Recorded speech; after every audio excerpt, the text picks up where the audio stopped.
están, estimados socios, estimadas socias? Muy bienvenidos a este taller sobre la nueva ley de delitos económicos.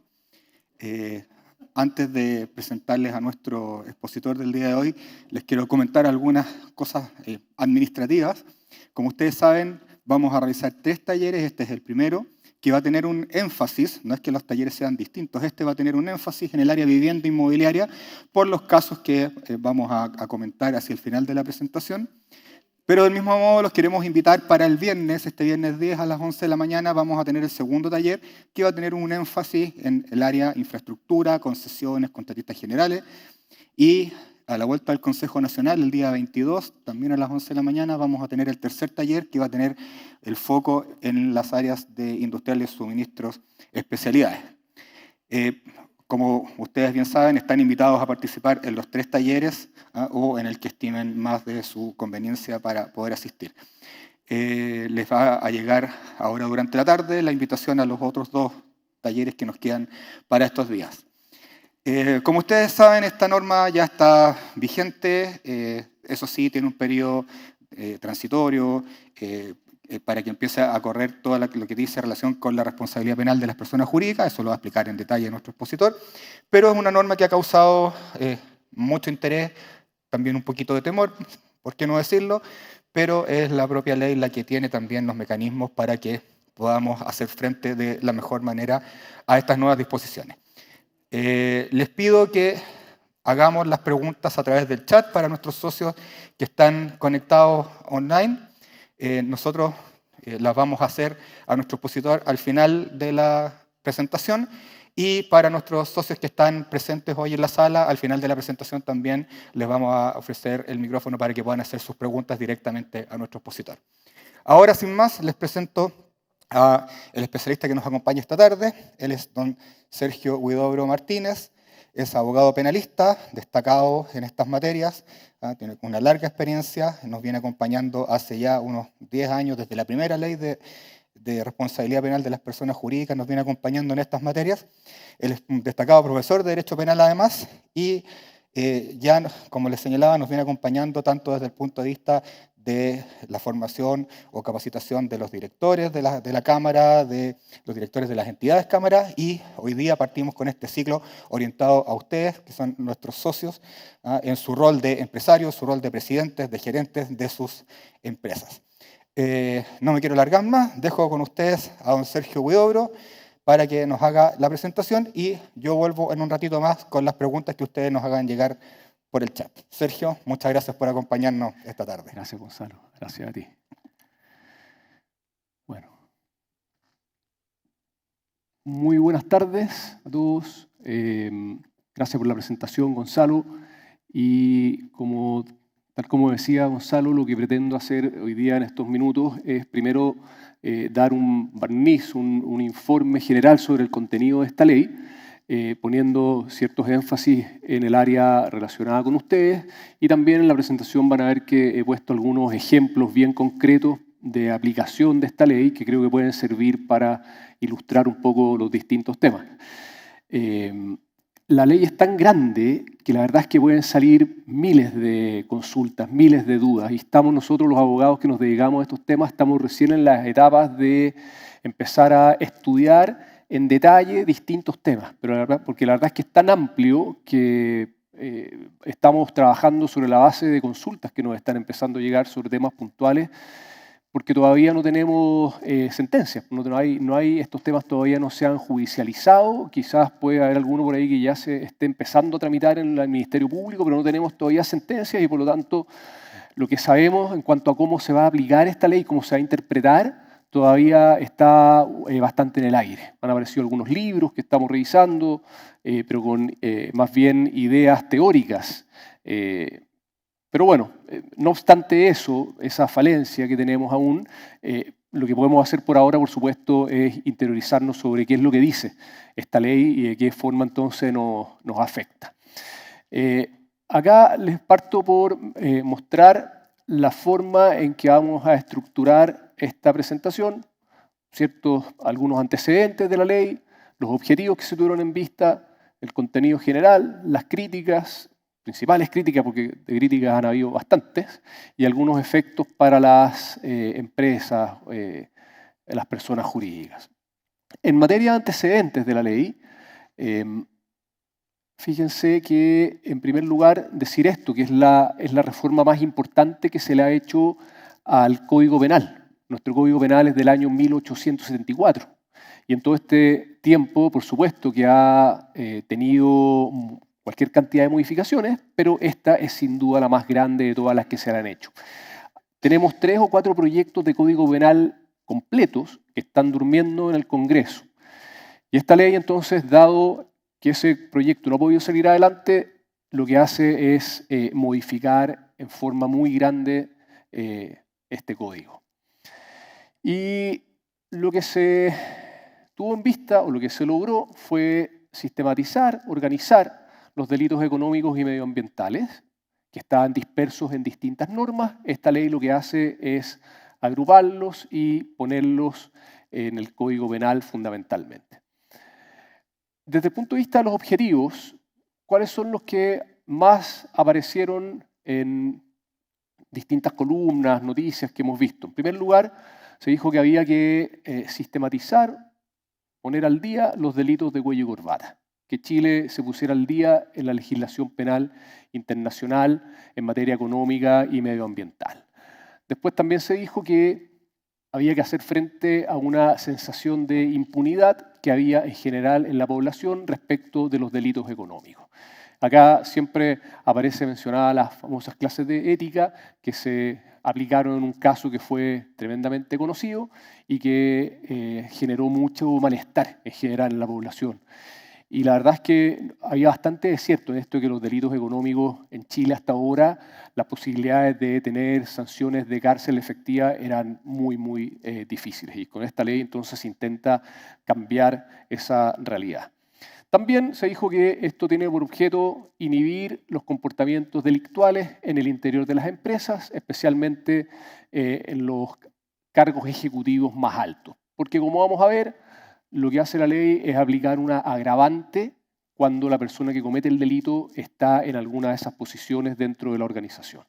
Y finalmente se dijo también que esta ley tenía por objeto reforzar los modelos de prevención de delitos en el interior de las empresas, estableciendo ahora exigencias más altas que las que teníamos y al mismo tiempo dejando claramente establecido que un buen modelo de prevención de delitos podía funcionar como eximente de responsabilidad penal. Y ahora me meto en cuál es el contenido propiamente de la ley. Voy a referirme a los aspectos más importantes, porque como les digo, es una ley muy, muy grande y resulta imposible entonces en una presentación de este tipo referirse a todos los detalles. Pero acá creo que están contenidos los temas que son, como les digo, más relevantes y en varios de ellos voy a ir poniendo algunos ejemplos que intentan ser ilustrativos. En primer lugar, decir que esta ley establece un régimen especial para todos los delitos que se consideren económicos, que son alrededor de 230. Algunos han calculado que son 250, otros dicen que son 220, otros dicen que son 230. La verdad es que hay distintas formas de contabilizar, pero un aproximado es que son 230 los delitos que se consideran económicos en la medida que se cumpla con los requisitos que vamos a revisar. Esta ley también crea algunos delitos nuevos. Esto es importante decirlo porque en algún momento se oyó decir que esta ley traía cualquier cantidad de nuevos delitos. Eso no es así. Trae algunos delitos nuevos, pero no son tantos tampoco. La gran mayoría de los delitos, de estos 230 delitos, son delitos que ya existían, que ya estaban en nuestro ordenamiento jurídico. Y sí, claro, crea algunos nuevos, pero que son un porcentaje muy bajo en relación a los 230. Aquí les menciono algunos solamente a modo ejemplar: revelación de secreto profesional y comercial, que ha generado mucha preocupación en los directorios de sociedades anónimas, la adopción de acuerdos abusivos, por quienes tengan una posición dominante y que ese acuerdo genere un perjuicio para los minoritarios y no genere al mismo tiempo un beneficio para la sociedad. Ese delito da para mucho y está generando cualquier cantidad de discusiones, informes en derecho, sobre todo por abogados también corporativos que asesoran a las empresas en los temas societarios. Tiene ahí hay un gran tema que está generando, por cierto, mucha preocupación, sobre todo pensando en que se podría prestar para extorsiones el día de mañana por parte de los minoritarios que frente a cualquier decisión que no les guste puedan pensar entonces en presentar querellas por este delito. Después tenemos explotación laboral, explotación habitacional. Más adelante viene un par de ejemplos sobre explotación laboral que creo que les puede ser interesante. Algunos fraudes con tarjetas son algunos ejemplos de delitos que no teníamos y que ahora aparecen en nuestro ordenamiento jurídico. Después tenemos algunos delitos que son modificados con esta ley. El delito de estafa, que es un delito que aplicamos mucho, se litiga mucho en los tribunales y respecto al cual teníamos una nomenclatura que estaba muy antigua. Con esto se actualizó este delito y es algo bueno porque se ajusta a la realidad de cómo se cometen actualmente este tipo de delitos. Delitos en materia de concursal, alteraciones de precio, este que dice relación con la entrega de información falsa al mercado, que es un delito de la Ley de Mercado de Valores, en que se amplió a los posibles sujetos activos, antiguamente sancionada fundamentalmente a los auditores que entregaban información falsa al mercado, ahora se amplía y se incluye a los directores, gerentes, administradores, ejecutivos principales, como posibles sujetos activos de este delito de entrega de información o antecedentes falsos al mercado. Y también regula delitos ambientales que estaban pendientes, es decir, incorpora figuras que ahora son delitos y que antiguamente no lo eran, en un capítulo especial del Código Penal que les voy a comentar. También esta ley amplía los delitos base de la Ley de Responsabilidad Penal de las Personas Jurídicas. Fíjense que esta ley, viene dicho más adelante, pero me adelanto quizás en esta parte un poquito, esta ley se dictó en Chile el año 2009, por eso decía Gonzalo que hemos venido trabajando juntos desde esa época. Cuando se dictó la Ley de Responsabilidad Penal de las Personas Jurídicas ese año fue porque Chile estaba intentando ingresar a la OCDE. Y esta ley se consideró que fue como el peaje que pagó el país para ingresar a la OCDE. Y a los abogados que nos dedicábamos a los temas penales, no nos calzaba por ninguna parte que nos vinieran a hablar de responsabilidad penal de las personas jurídicas, porque la responsabilidad penal siempre ha significado antiguamente muerte y privación de libertad, que eran todas sanciones que no se podían aplicar a una persona jurídica. Sin embargo, a partir de ahora se nos dice, mire, las personas jurídicas también tienen responsabilidad penal, por supuesto no las podemos matar, pero sí las podemos disolver, no las podemos encarcelar, pero sí les podemos hacer perder los contratos con el Estado, les podemos aplicar multas.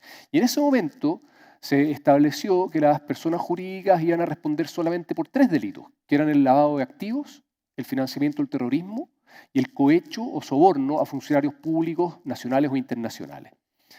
Y en ese momento también ocurrió que, claro, nosotros salimos a hablar, a dar charlas sobre este tema y la verdad es que a nadie le interesaba mucho, todos pensaban que esta era una cuestión que no se le iba a dar real importancia. Pero lo que ocurrió es que a medida que fue pasando el tiempo se fueron incorporando nuevos delitos y al poco tiempo se incorporó a la receptación. Y ahí ya, por ejemplo, las empresas constructoras levantaron las antenas y dijeron, cuidado, porque acá resulta que yo a veces compro materiales de construcción a precios que están por debajo de los precios de mercado y eso podría hacerme estar incurriendo en el delito de receptación. Y por lo tanto tengo que tener más cuidado. Y después se incorporaron, por ejemplo, la negociación incompatible, el soborno entre privados, la administración desleal, y así. Tiempo después se incorporó la trata de personas, el hurto o robo de maderas. Y el año pasado finalmente se incorporaron 8 delitos informáticos.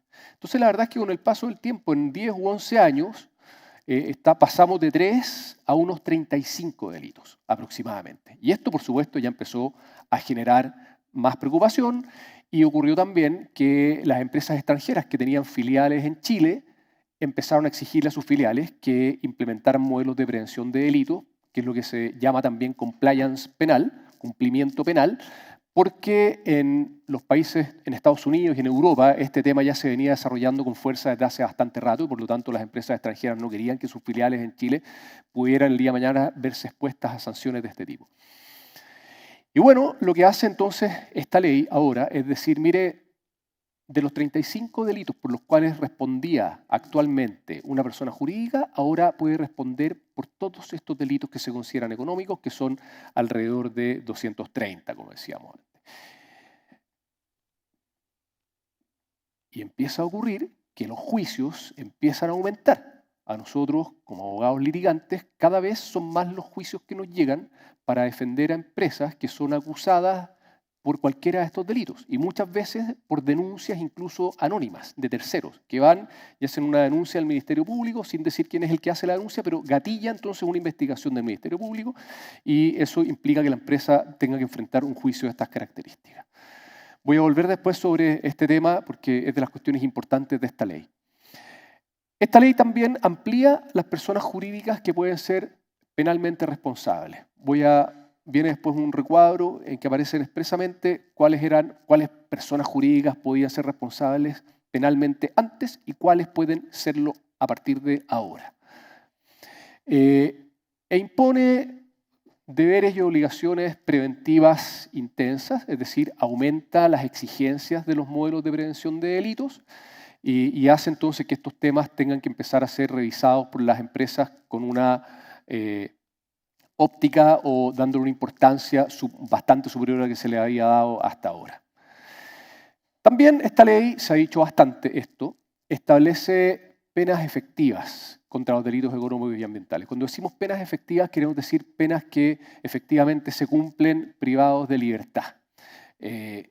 No significa que todos los delitos automáticamente generen una privación de libertad, pero sí aumenta exponencialmente las posibilidades de que eso ocurra.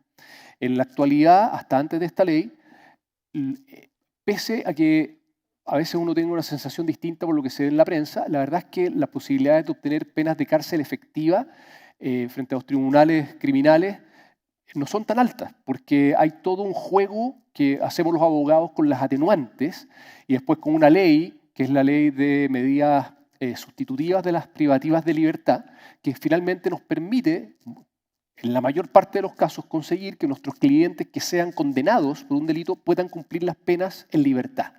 Bueno, eso acá se restringe bastante con las normas que trae esta legislación.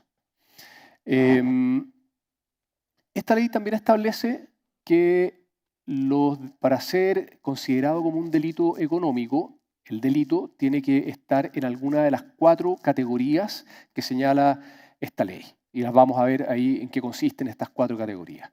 Y si es que el delito es considerado económico, bueno, significa que tiene un estatuto especial que es más gravoso que el del resto de los delitos del ordenamiento jurídico.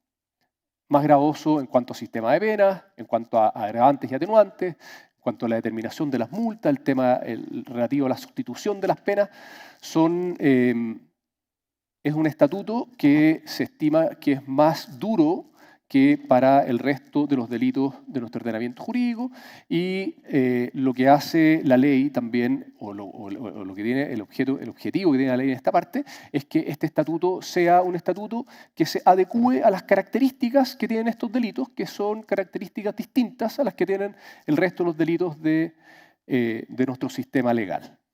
Y finalmente, esta ley también modifica muchas leyes. Por de pronto, la ley que estábamos mencionando de responsabilidad penal de las personas jurídicas, pero modifica también la ley de mercado de valores, la ley de sociedades anónimas, el decreto de ley de las AFP, la ley de protección al consumidor, en fin, son bastantes las leyes que modifica esta ley de delitos económicos y es la razón por la cual también les decía al comienzo que es una ley tan grande y la más grande que se ha hecho a nuestro Código Penal. Señala esta ley que no es aplicable a las micro y a las pequeñas empresas y para esos efectos dice que hay que remitirse a lo que dice esta ley, donde se define cuáles son las micro y las pequeñas empresas. Esto después ustedes lo pueden revisar con calma, pero se habla en efecto de que para ser microempresas son aquellas en que los ingresos anuales no hayan superado las 2.400 UF el último año, y las pequeñas aquellas que están entre las 2.400 y las 25.000 UF. Si es que se tiene alguna de esas 2 categorías, en principio entonces esta legislación no le sería aplicable. En cuanto a las categorías de delitos que les mencionaba antes, les dije que eran 4. La primera está compuesta por aquellos delitos que se consideran económicos siempre. En cualquier circunstancia, los delitos que están mencionados en esa primera categoría se van a considerar como delitos económicos y la ley hace una numeración de cuáles son los delitos que caben acá. Son bastantes, yo acá les pongo algunos también solo a título ejemplar: los delitos contra el mercado de valores, los delitos bancarios, la colusión del decreto ley de libre competencia, negociación incompatible, en fin, todo lo que ustedes ven ahí. Esta presentación entiendo además que les va a llegar después a todos, por lo tanto pueden revisarlo ahí con más calma. En la segunda categoría están aquellos que van a ser considerados como delitos económicos cuando sean cometidos por una persona en el ejercicio de un cargo, función o posición dentro de una empresa. Esa es una primera hipótesis. O en segundo lugar, cuando el delito se cometa en beneficio económico o de otra naturaleza para la empresa. Y acá aparecen, o para la persona jurídica, aquí aparecen delitos tributarios, aduaneros, informáticos. Yo acá he subrayado algunos que creo que pudieran ser más interesantes para ustedes. Y por ejemplo, entonces pongo el decreto ley 3500 de AFP, después los cuasidelitos por accidentes laborales y los delitos contra el medio ambiente. Y acá les pongo algunos ejemplos. Perdonen que me detenga acá, pero creo que estos ejemplos pueden ser ilustrativos. Por ejemplo, lo que dice relación con el decreto ley 3500 de AFP. Se sanciona al empleador que, sin el consentimiento del trabajador, omita retener o enterar las cotizaciones previsionales de un trabajador o declare ante las instituciones de seguridad social pagarle una renta imponible o bruta menor a la real, disminuyendo el monto de las cotizaciones que debe descontar y enterar. Esa es una primera hipótesis. También, cuando el consentimiento del trabajador haya sido obtenido con abuso grave de su situación de necesidad, inexperiencia o incapacidad de discernimiento, pensado especialmente para los trabajadores quizás menormente calificados que pudieran estar en esas situaciones. Y acá, si uno revisa las penas, entonces, en principio, las penas aplicables serían las del delito de estafa. El delito de estafa sanciona de acuerdo al monto del perjuicio. Y en este caso, si me pongo en la hipótesis más alta, las penas irían desde los 3 años y un día hasta los 10 años. Pero si resultara que en este delito se acreditara la participación de una persona que está en una posición jurídica, una posición superior dentro de la empresa, un gerente, por ejemplo, se le va a aplicar una agravante muy calificada por haber participado en el delito en esa posición superior dentro de la organización. Y que se le aplique esta agravante significa que esta pena, que en principio iba de los 3 años y un día hasta los 10 años, va a poder aplicarse solamente desde los 5 años y un día a los 10 años, es decir, se elimina la posibilidad de cumplimiento inferior de la pena. Y ya al estar sobre los 5 años, hace muy difícil y casi imposible poder obtener una pena sustitutiva. Por lo tanto, un caso como esto podría significar con alto grado de probabilidad cárcel efectiva. Cuando digo alto grado de probabilidad y cosas así, siempre es porque uno al final nunca tiene 100% de certeza de lo que va a pasar en los tribunales. Esto es visto desde el punto de vista teórico de cómo en principio debería funcionar. Y además, esta sanción penal está calculada sin considerar las multas, las inhabilitaciones y el comiso que siempre se van a aplicar como sanción a un delito económico. Pongo después este otro ejemplo.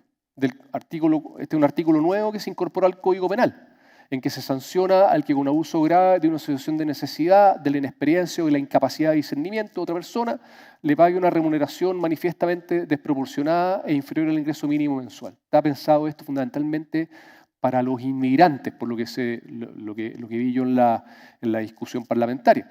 Y acá la pena en principio va desde los 61 días a los 5 años, pero si es que participa en el delito nuevamente alguien que tenga una posición jerárquica en la empresa, ya no se puede aplicar el mínimo y la pena va a ir desde los 541 hasta los 5 años. Y nuevamente sin considerar ni siquiera las multas, inhabilitaciones y el comiso. Y acá les pongo un par de ejemplos más. Perdonen que me haya detenido acá, pero creo que estos son los ejemplos que más, o algunos de los casos que podrían estar más cercanos al área de ustedes.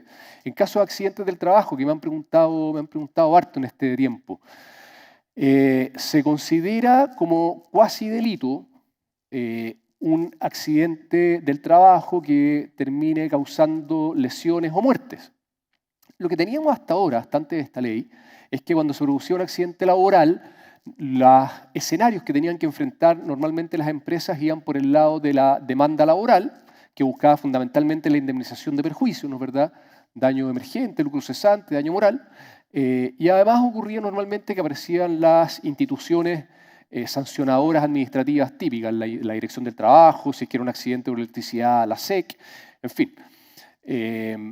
Pero ahora se agrega que si se considera que el accidente se produjo por una infracción a los deberes de cuidado que tiene la empresa, bueno, esto se va a considerar un cuasi delito económico.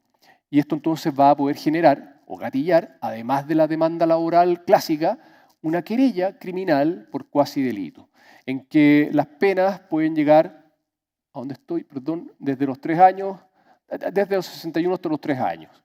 Y si se aplica nuevamente el agravante por la posición en la empresa, el mínimo de esta pena va a estar en los 541 días y nuevamente con las multas, inhabilitaciones, etc. Y esto, por supuesto, que va a generar, creo yo, una herramienta de presión muy fuerte, porque así como sabemos que hay un gran grupo de abogados que tienen montado un sistema en el cual la persona que sufre un accidente, desde que la suben a la ambulancia, el chofer de la ambulancia le está entregando tarjeta de abogado para que presente la demanda laboral.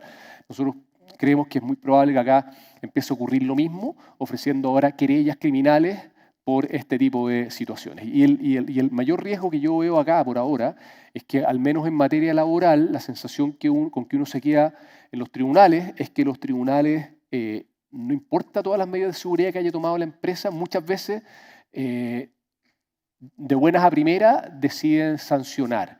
Y tienen la idea de que si es que se produjo el accidente es porque las medidas de seguridad eran malas. Esperamos que eso no ocurra con los modelos de prevención de delitos. Ya hemos tenido noticia por ahí, alguna sentencia en que algún tribunal dijo, mire, si se cometió un delito, significa que su modelo de prevención es malo, así que la voy a sancionar. Eso es algo que no debería funcionar de esa forma. La forma correcta, creemos, es que el día de mañana el tribunal penal efectivamente analice si es que el modelo de prevención de delitos es bueno o es malo. Y si es bueno, puede que así todos haya cometido un delito, y para qué decir un cuasi delito, que es con culpa, no con dolo, y que no obstante se estime que el modelo es bueno y por lo tanto la empresa tenga que quedar exenta de responsabilidad penal. Pero es un riesgo que aparece con este caso.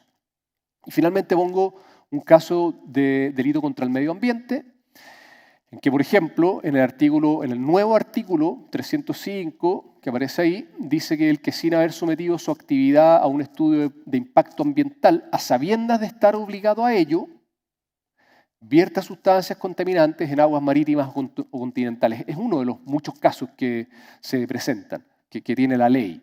En este caso, la pena nuevamente va desde los 3 años y un día a los 5 años, y si nuevamente hacemos el ejercicio de que intente aplicarse la agravante porque la persona que intervino en el delito era una posición gerencial, bueno, en este caso el mínimo de la pena empezará aproximadamente en los 4 años.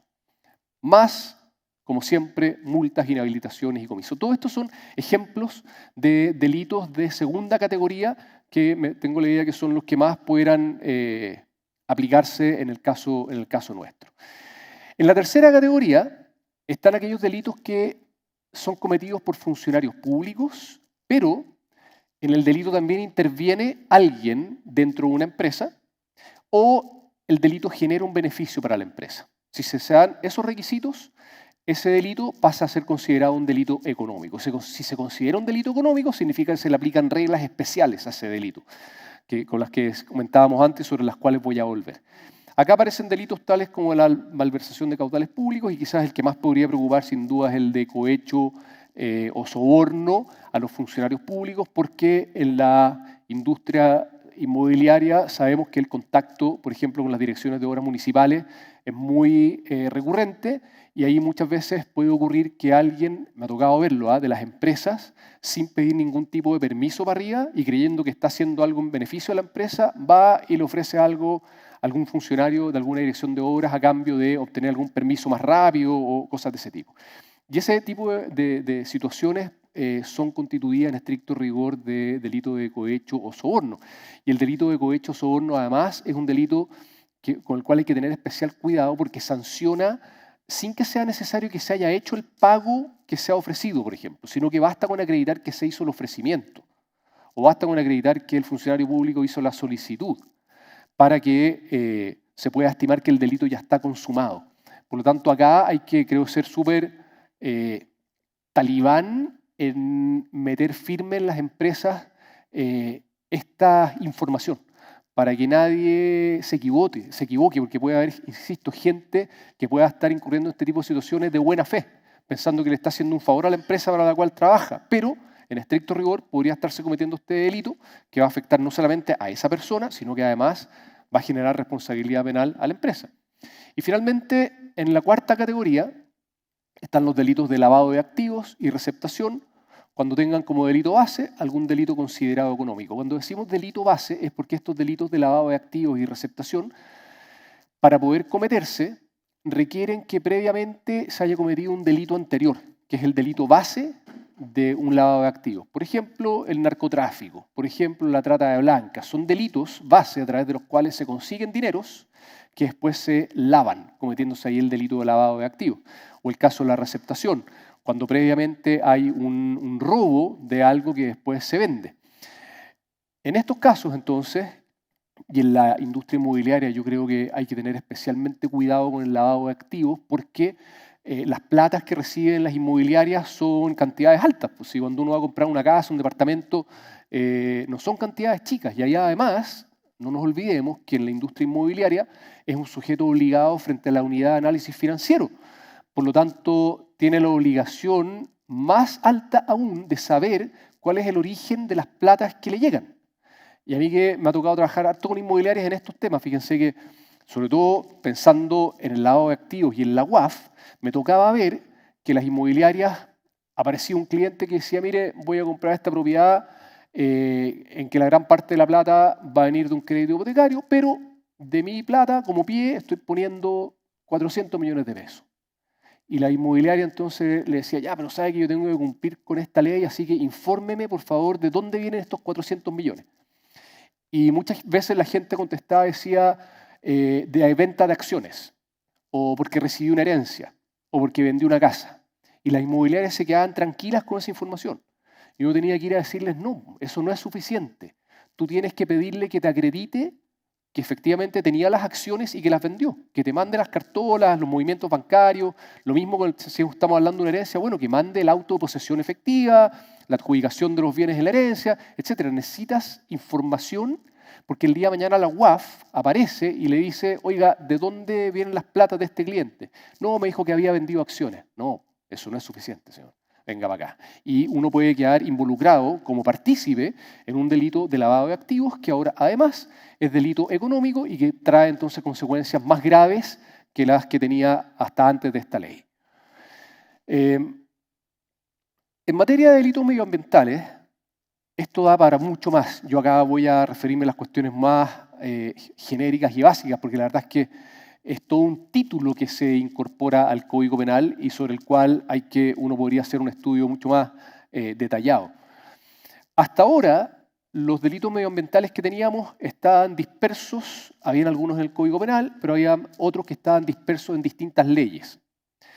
Esta ley lo que hace es agruparlos todos y generar algunos nuevos delitos y ponerlos todos dentro de un título del Código Penal.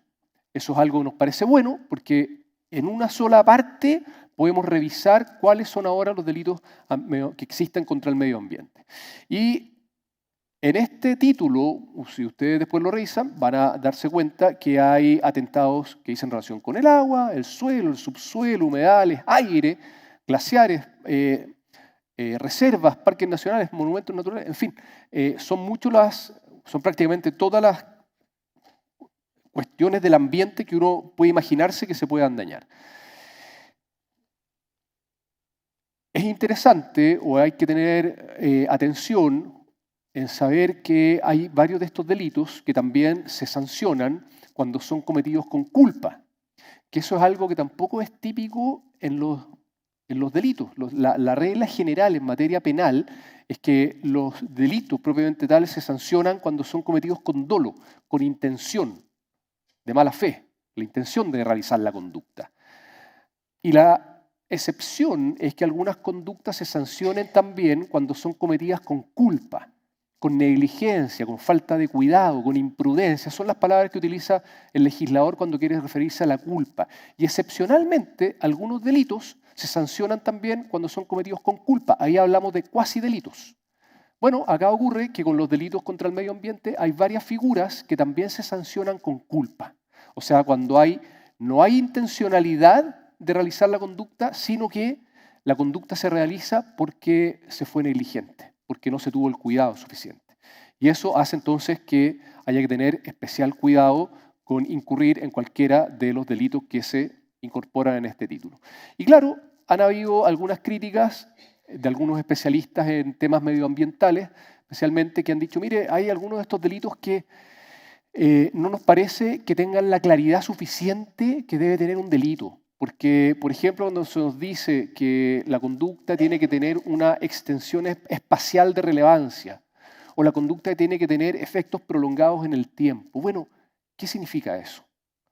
¿Quién me dice, quién va a decidir qué significa que una conducta tenga una extensión espacial de relevancia? Vamos a quedar entregados a los jueces, a lo que definan los jueces. Y los jueces, por lo menos los jueces criminales, no tienen la expertise que tienen los jueces de los tribunales del medio ambiente. Son jueces que tienen que conocer de todo tipo de delitos. Y por lo tanto, y ocurre lo mismo con los fiscales del Ministerio Público. Entonces uno va a tener que ir a explicar con peras y manzanas, apoyados por abogados que sepan de medio ambiente, y poder entonces discutir y obtener sentencias favorables que puedan ir, o sentencias que puedan ir precisando qué significan estas frases. Y eso es algo que normalmente se critica en materia penal. En materia penal siempre se espera que los delitos estén súper bien definidos, que la conducta sea súper clara, que haya absoluta precisión para saber si lo que yo estoy realizando es o no constitutivo de delito. Se dice que en estos delitos contra el medio ambiente, aquellos que tienen frases de este tipo, no se cumple con esta exigencia, porque no queda clara cuál es la conducta y quedamos entonces, insisto, entregados a lo que el día de mañana puedan opinar fiscales y jueces que probablemente no van a tener los conocimientos suficientes para manejar bien cómo interpretar esta legislación. Y acá pongo una especie de esquema de cómo hay algunos abogados ambientalistas que han dicho o que han estimado que es la forma en que se organizaron estos delitos. Y dicen entonces que la protección que se ha hecho penal es una protección directa a través de delitos de contaminación, delitos de grave daño ambiental y algunas reglas generales, y una protección indirecta que se ve en las modificaciones que se le hicieron a la Ley Orgánica de la Superintendencia del Medio Ambiente, en la cual se pusieron delitos que consisten fundamentalmente en falsificación, entregar documentos falsos o proyectos que están parcializados para lograr obtener aprobaciones por la superintendencia que no se habrían obtenido si es que se hubieran acompañado los documentos correctos o verdaderos. En materia de penas, ahora, ¿qué hace esta ley? En primer lugar, el diagnóstico. Como decíamos al comienzo, el diagnóstico era que los delitos económicos no tenían las sanciones adecuadas, que no hacía distinciones entre grandes casos de delitos económicos y casos pequeños, y que la ley tampoco hacía distinción según si el que cometía el delito económico era alguien de arriba o alguien de mucho más abajo. Son entonces cuestiones que esta ley en materia de penas intenta mejorar. En esa línea, la ley señala que todos los delitos económicos, además de la pena privativa de libertad, siempre van a llevar una pena de multa, una pena de inhabilitaciones y prohibiciones, ya sea para cargos públicos o gerenciales, que va desde los 3 a los 10 años, y prohibiciones de contratar con el Estado, que puede llegar a ser perpetua y puede extinguir los contratos que estén vigentes. Penas que además no pueden ser sustituidas, y además siempre se va a aplicar el comiso de las ganancias. Esto es una particularidad de esta ley porque los delitos normales llevan en general una pena privativa de libertad. Y a veces algunos delitos llevan además una multa o en vez de la pena privativa de libertad una multa o a veces una inhabilitación, pero acá ocurre que todos los delitos económicos siempre van a llevar 4 tipos de sanciones: privativa de libertad, multa, inhabilitaciones y comiso. Eso es otra característica de estos delitos que los pone con un nivel entonces de gravedad más alto que el del resto de los delitos del ordenamiento jurídico. También se establece en materia de penas la responsabilidad especial de quienes tengan el control de la empresa, gerentes, administradores, dueños. Me detengo acá, si bien es algo que ya puedo haber dicho algo al respecto, pero me detengo en este punto porque también es uno de los temas en los cuales a uno nos llegaron más consultas desde el comienzo. Se nos decía, oye, resulta entonces que con esta nueva ley, si se comete un delito dentro de mi empresa, yo por el hecho de ser el gerente o ser el dueño o ser director, automáticamente me voy preso yo, porque esta ley sanciona especialmente a este tipo de cargos. Y la respuesta es no, definitivamente no. Si se comete un delito al interior de la empresa, para que eso pueda perjudicar a cualquiera de estos cargos, de partida es necesario demostrar que la persona que está en este cargo participó activamente en el delito. Participó activamente en el delito. Ahora bien, si se acredita que efectivamente una persona en alguno de estos cargos participó activamente en el delito, no se le va a aplicar la sanción del delito, sino que se le va a aplicar esa sanción, pero agravada. Y en ese sentido, entonces es correcta esta frase cuando dice que se establece una responsabilidad especial de quienes están en esos cargos. Porque si es que ellos participan en el delito, la pena que van a tener es más grave. Y eso pareciera tener a mí al menos me resulta razonable que alguien que está en una posición jerárquica superior, si participa en el delito, tenga mayor reprochabilidad que alguien de más abajo, porque es el que está dirigiendo a la organización.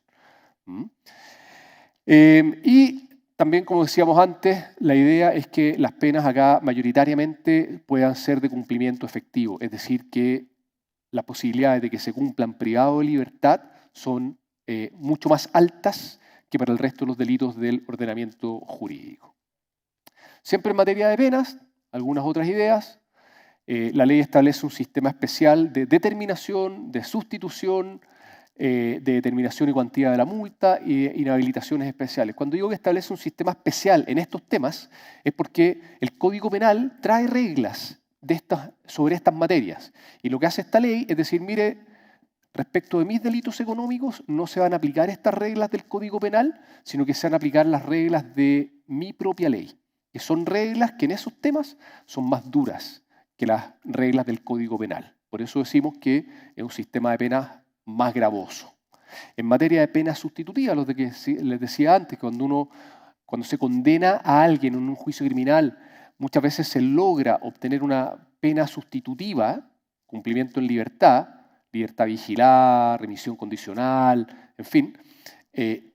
Esta ley dice, mire, si el delito por el cual a usted se le condena es un delito económico, las posibilidades de tener una pena sustitutiva son mucho más bajas que si usted comete algún otro tipo de delito. Por de pronto, esta ley no permite la libertad vigilada, que sí se permite en el resto de los delitos. Y por otra parte, para poder acceder a una remisión condicional o a una reclusión parcial, estar privado de libertad en las noches o los días de lunes a viernes o el fin de semana, las posibilidades para acceder a alguna de estas penas sustitutivas, las exigencias son más altas que en el resto de los delitos de nuestra legislación. Y bueno, en materia de penas sí propone, esta ley da incentivos a la colaboración eficaz en delitos, por ejemplo, como el de la colusión. Y también señala que en otros delitos que estén en otras leyes, si está establecida ahí la colaboración eficaz, esta ley también la va a reconocer para los delitos económicos y define ahí qué significa colaboración eficaz, que en estricto rigor es otorgar antecedentes que permitan acreditar la comisión del delito y saber quiénes son los responsables. Es decir, son antecedentes muy importantes en una investigación criminal. Y con eso uno puede acceder a través de la colaboración eficaz. En algunos casos se puede acceder a una atenuante o en algunos casos incluso esa persona podría acceder a una eximente. En materia de comiso, es otro tema que también se ha comentado mucho, significa que, o la ley dice que toda condena por delito económico conlleva el comiso de las ganancias, es decir, todas las ganancias que se hayan logrado obtener a través del delito se traen y se entregan al Estado. Y hay esta regla que causó también mucha discusión, porque yo creo que no estaba claramente entendida, porque la ley dice, mire, se va a aplicar el comiso incluso en algunos casos de sentencias absolutorias. Entonces la gente decía, pero ¿cómo? Una sentencia absolutoria significa que no hay delito, por lo tanto, ¿por qué se va a decomisar?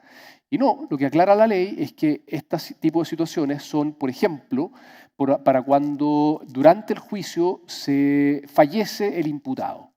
Si es que el imputado, el que va a ser juzgado, eventualmente condenado, fallece, no hay sanción penal que se le pueda aplicar, porque ya no está. Sin embargo, si se acreditó el delito, la ley dice, mire, si se acreditó el delito, aunque haya muerto la persona que lo cometió, todas las ganancias que se hayan obtenido este delito vengan para acá. O si se logra acreditar en el juicio que se cometió el delito, pero no se logra acreditar quién es el autor de ese delito, la ley dice que si se logra acreditar que se cometió el delito, aunque no se logre acreditar quién es el autor, todas las ganancias de ese delito también se traen para acá.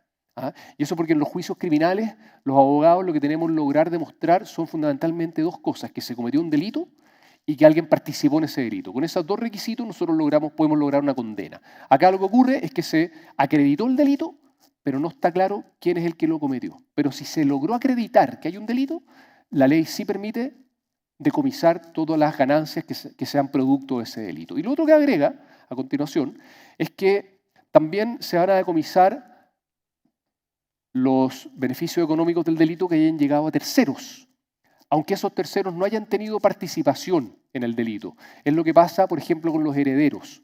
Han habido casos en nuestra historia en los cuales se han cometido delitos, pero antes de que se iniciaran los juicios o antes de que se obtuvieran condenas, los autores fallecieron, por ejemplo, y esas ganancias fueron heredadas. Y no se podía ir a buscar esas ganancias. Esta ley dice sí, a partir de ahora, si alguien hereda o obtiene ganancias económicas de un delito, aunque esa persona no haya participado en ese delito, tiene que devolver esas plata. No aceptamos el enriquecimiento ilícito. Esa es la ley, la norma, el principio que hay detrás. Este es otro gran tema, lo que dice relación con las multas. Porque como decíamos antes, todos los delitos económicos conllevan también pena de multa. Y en materia de multa, lo que teníamos hasta ahora es que en general los delitos penales, cuando traían aparejada como sanción también una multa, eran multas irrisoriamente bajas, que no producían ningún daño, ningún dolor. Cambio ahora, esta ley dice, mire, en materia de multas vamos a hacer que esto sea un ítem importante. Y la idea que hay detrás es obtener o aplicar una multa patrimonial por cada día de enriquecimiento ilícito o de infracción. Ese es como el principio que hay detrás. ¿Cómo lo conseguimos? A través de dos vías o en base a dos criterios. En primer lugar, cada delito va a tener una multa que sea de acuerdo a la gravedad del delito. Así, por ejemplo, un delito que tiene una pena de presidio mayor en su grado medio va a tener una multa que va desde los 201 hasta los 250 días multas. Y así sube y baja el delito. Mientras más chica sea la pena privativa de libertad, el rango de la multa va a ser más bajo. Y mientras más alta sea la pena privativa de libertad, el rango de la multa va a ser más alto. Ese es un primer criterio. Y el segundo criterio dice relación con los ingresos que tenga la persona que va a ser condenada. ¿Y qué es lo que se hace ahí?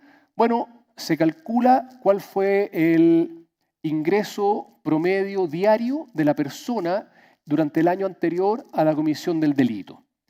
¿Qué significa? ¿Qué va a significar esto, creemos?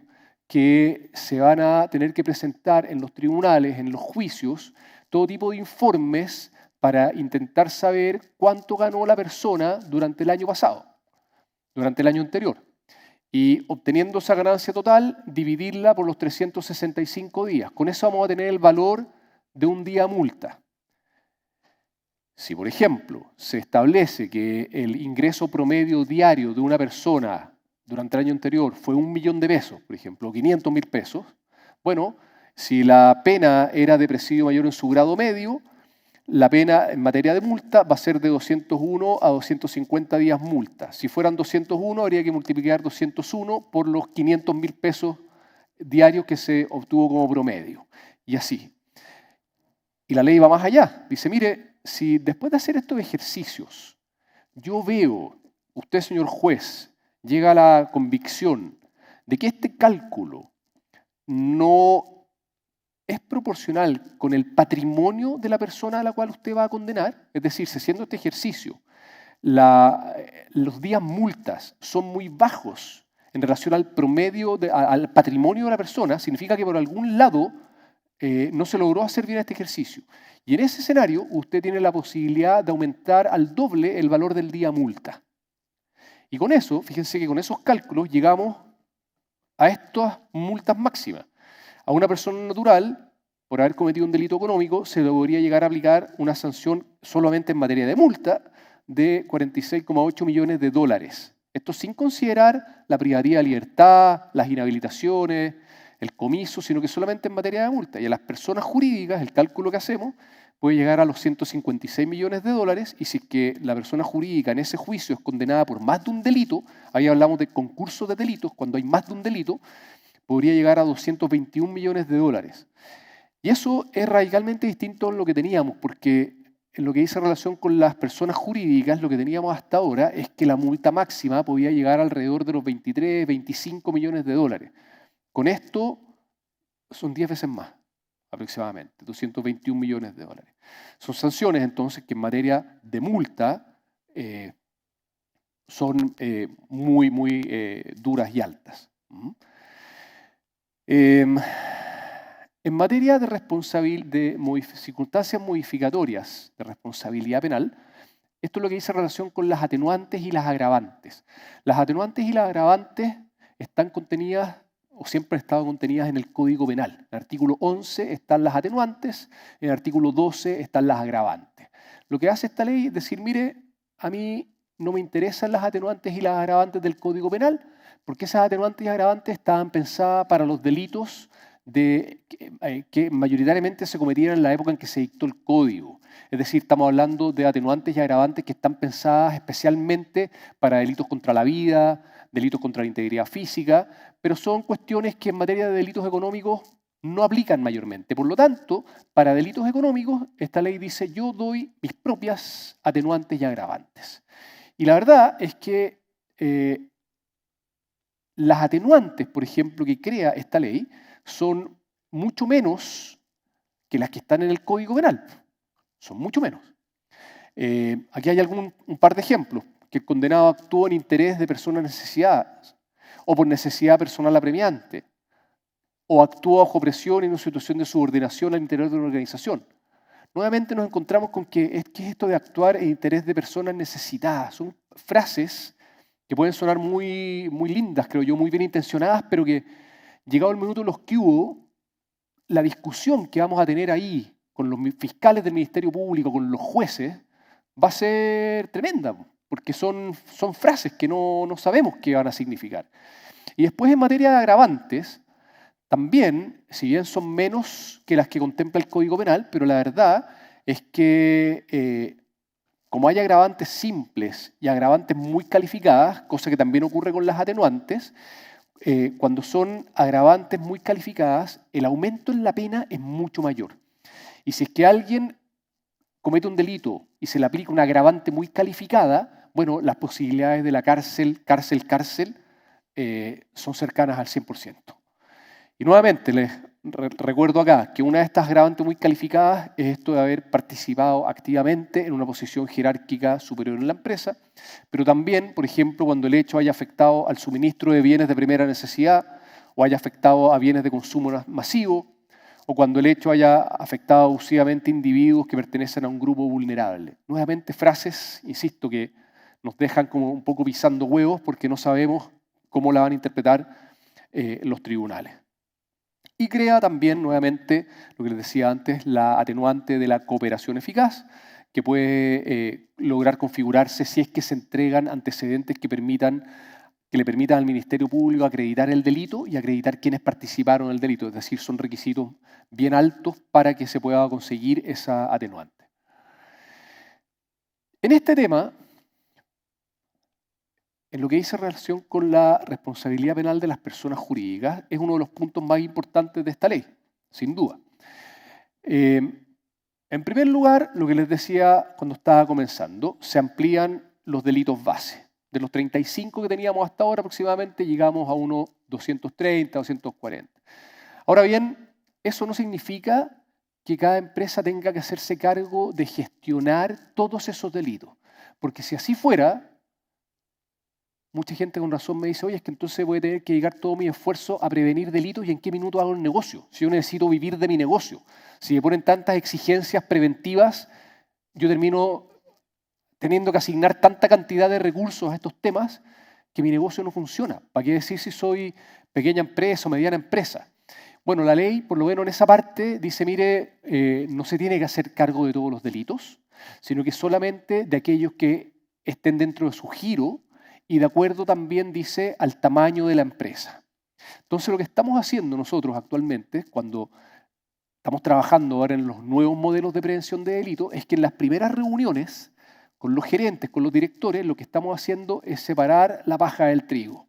Y estamos revisando delito por delito y vamos viendo cuáles vamos a dejar dentro del modelo y cuáles los vamos a dejar fuera porque no tienen nada que ver con nuestro giro.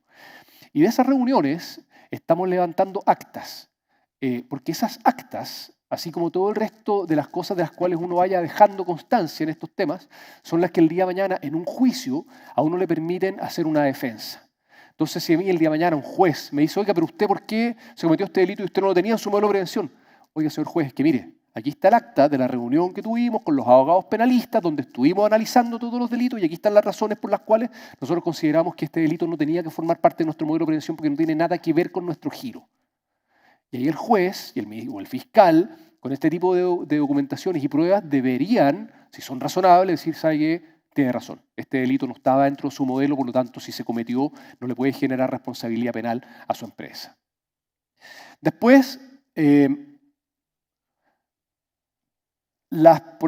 todos los delitos de la ley generan responsabilidad penal a la empresa, sean o no sean delitos económicos. Cuando digo que sean o no sean, estoy queriendo decir que cuando un delito es económico, lo que significa es que se le aplica un estatuto especial en los temas que vimos con anterioridad.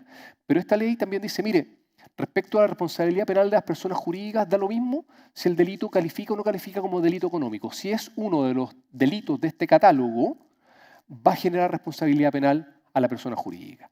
Siempre y cuando la persona jurídica no tenga un modelo de prevención, no tenga un modelo de prevención malo, etc. Pero si es esa la hipótesis, los delitos, todos estos que forman parte del catálogo, aunque no sean considerados delitos económicos, sí van a poder generar responsabilidad penal a la persona jurídica.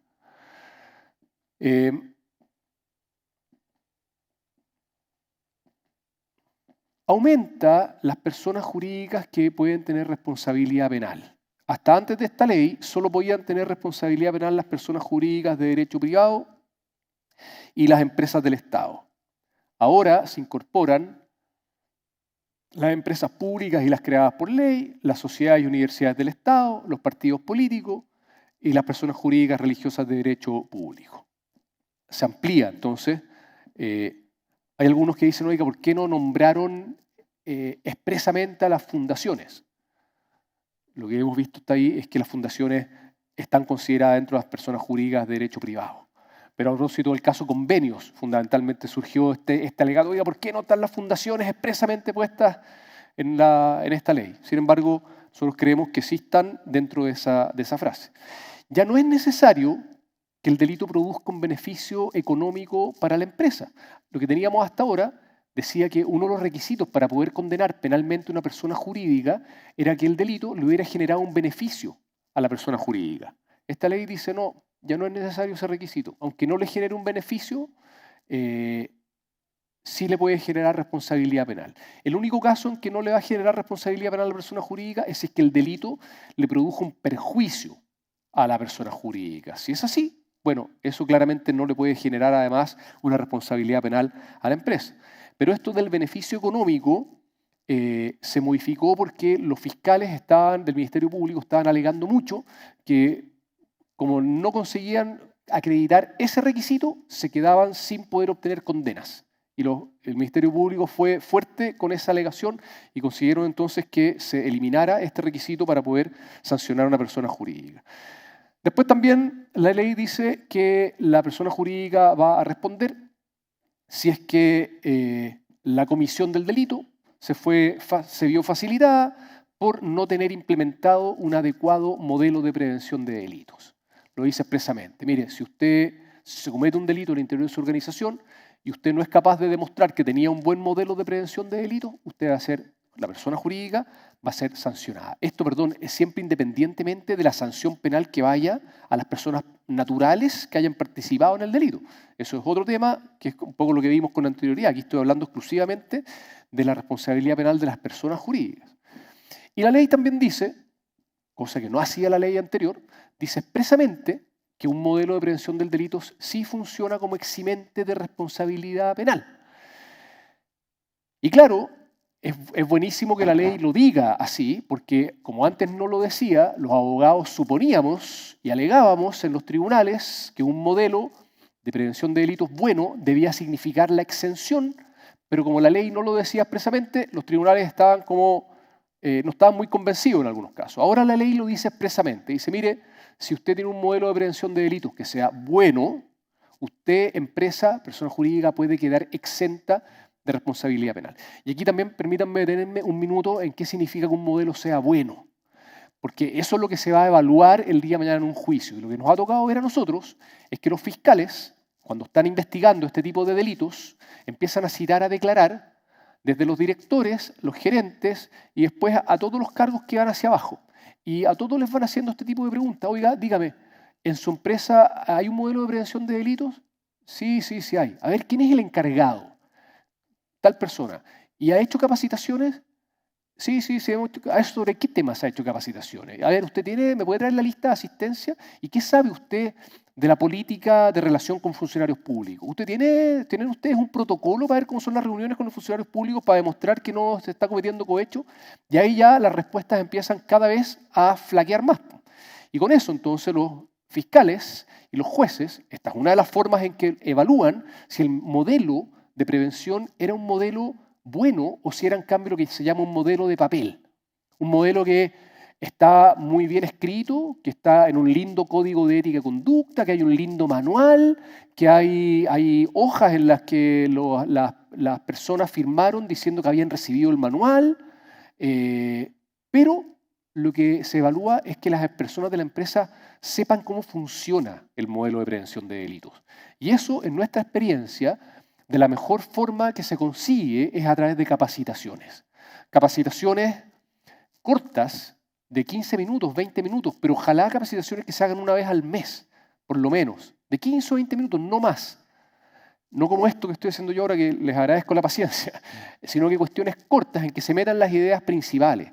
Y lo que se está sugiriendo mucho, aconsejando mucho, es que incluso después de las capacitaciones se hagan evaluaciones. Que las personas que van a la capacitación contesten 3 o 4 preguntas que sean de alternativas fáciles de contestar y que de eso vaya quedando un registro, de modo tal que la persona que está encargada del modelo pueda ir viendo quiénes están al día, quiénes están alineados y quiénes en cambio no le están dando importancia. Y hay empresas en las cuales en los contratos de trabajo se está empezando a poner como una causal de despido el que la persona, el empleado, el colaborador, no esté alineado con el modelo de prevención de delitos de la empresa. Por lo tanto, si una persona empieza a salir mal en todas las evaluaciones, yo el día de mañana le puedo decir, estimado, una evaluación que usted salga mal de nuevo y lo tengo que sacar. Porque el riesgo que usted me está generando para usted mismo, porque usted mismo se va a ver involucrado en un delito, pero además para la empresa es demasiado alto. Por lo tanto, o se pone al día o no seguimos acá. Eso se está viendo y está alineado con el derecho laboral. Y como les digo, creemos que es la mejor forma al final de tener la tranquilidad de que la gente en la organización está captando estos temas, los está interiorizando. Que al final, créanme, también produce el inmenso beneficio de que va mejorando toda la cultura ética y organizativa de la empresa. O sea, termina produciendo muchos beneficios. Pero ese trabajo hay que hacerlo de esa forma porque eso es lo que uno se juega en los juicios, para lograr que el tribunal diga, ¿sabe qué? Su modelo es bueno, por lo tanto, aunque se haya cometido el delito, yo lo eximo de pena. La empresa no tiene pena porque usted tenía un buen modelo de prevención. Se cometió un delito, sí, pero a lo imposible nadie está obligado. No podemos pensar en tener modelos que sean absolutamente perfectos y absolutamente infalibles. Pueden fallar, pero si el modelo es bueno, el tribunal debiera otorgarle eximente. Si el tribunal el día de mañana estima que el modelo no era tan bueno, puede ser que no otorgue un eximente, pero que sí otorgue un atenuante, que rebaje la pena. Y hemos sabido, en casos en el extranjero, en Estados Unidos, por ejemplo, en que algunos jueces han dicho a las empresas, le han dicho, ¿sabe qué? Su modelo es tan malo, que usted lo que hizo al presentarme su modelo fue intentar engañarme. Y yo entonces se lo voy a considerar como una agravante de su responsabilidad penal porque esto es un intento de obstrucción a la justicia. Así que no me venga acá a traer modelos de papel con los cuales usted intenta hacerme creer que tiene un buen modelo. No, señor, eso no se lo vamos a aceptar. Así han fallado los tribunales en Estados Unidos. Se amplían las... Este tema, este es un temazo. Este es un temazo porque se amplían las personas naturales que pueden generar la responsabilidad penal a la persona jurídica. Lo que teníamos hasta ahora es que las personas naturales que podían generar la responsabilidad penal a la empresa o a la persona jurídica eran solamente aquellas que ejercían algún cargo o posición superior en la empresa, o alguien que estuviera inmediatamente bajo ese cargo. Ahora, la ley dice, no, ¿sabe qué? Cualquier persona que ocupe un cargo o una posición en la empresa, cualquiera, que tenga cualquier cargo en la empresa, si comete alguno de estos delitos, además de la responsabilidad penal que va a tener él como persona natural, trae responsabilidad penal a la empresa. Y después agrega, y dice, cualquier persona que preste servicios a la persona jurídica, gestionando asuntos suyos ante terceros, con o sin representación. Gestionando asuntos suyos ante terceros, con o sin representación. Aquí cabemos desde los abogados, los auditores, cualquier persona que esté prestando un servicio a una empresa, aunque no tenga un mandato, un poder firmado, sino que basta con decir, mire, yo vengo en representación de la empresa, aunque no se le exija tener un mandato o algo así, puede generarle responsabilidad penal a la persona jurídica. Y va más allá aún, porque dice después, cualquier persona natural relacionada en los términos señalados, o sea, en cualquiera de las dos formas que ya vimos, que esté relacionada con una persona jurídica distinta, siempre que esta segunda persona jurídica le preste servicios a la otra, gestionando asuntos suyos ante terceros, con o sin su representación, o cuando esta otra persona jurídica carezca de autonomía operativa respecto de la otra, en la medida que entre ellas existan relaciones de propiedad o participación. Es decir, tenemos acá la posibilidad de que una persona natural que le presta servicios a otra persona jurídica, si esa persona jurídica está relacionada con la de más arriba a través de participación, por ejemplo, societaria, esta persona natural que le prestaba servicios a esta segunda persona jurídica puede terminar generando una responsabilidad penal a la persona jurídica de más arriba. Es decir, se extienden las posibilidades. Y esto, entonces, significa que acá es donde creo que las empresas tienen que tener un mayor cuidado de saber con quiénes se está relacionando, qué personas naturales le están prestando algún tipo de servicio a la persona jurídica, a la empresa, y aquellas personas jurídicas con las cuales mi empresa se relacione, saber también qué personas naturales le prestan servicios a esa persona jurídica, porque si es que entre estas dos empresas hay relación de participación societaria, por ejemplo, esta persona natural de allá puede terminar gatillando responsabilidad penal a esa empresa y después a esta otra empresa. Entonces hay que revisar las relaciones y hay que poner mecanismos preventivos, que esos van normalmente señalados en las matrices de riesgo. Ya me voy a referir a las matrices de riesgo en ese aspecto. Por ahora dejo presentada la situación. Estoy terminando. Aumenta las agravantes para las personas jurídicas. Por ejemplo, hasta antes de esta ley, era una agravante el que la empresa hubiera sido sancionada por el mismo delito hace 5 años atrás. Ahora puede ser haber sido sancionada desde hace 10 años atrás. Se considera como agravante, es decir, aumento de la pena. Modifica algunas sanciones. Antes se hablaba de extinción. Ahora se habla de extinción. Antes se hablaba de disolución o cancelación. La verdad es que son terminologías bien jurídicas que no viene al caso revisarlas acá. Se modifican las multas, lo que les decía antes, de $23 millones pasamos a $221 millones.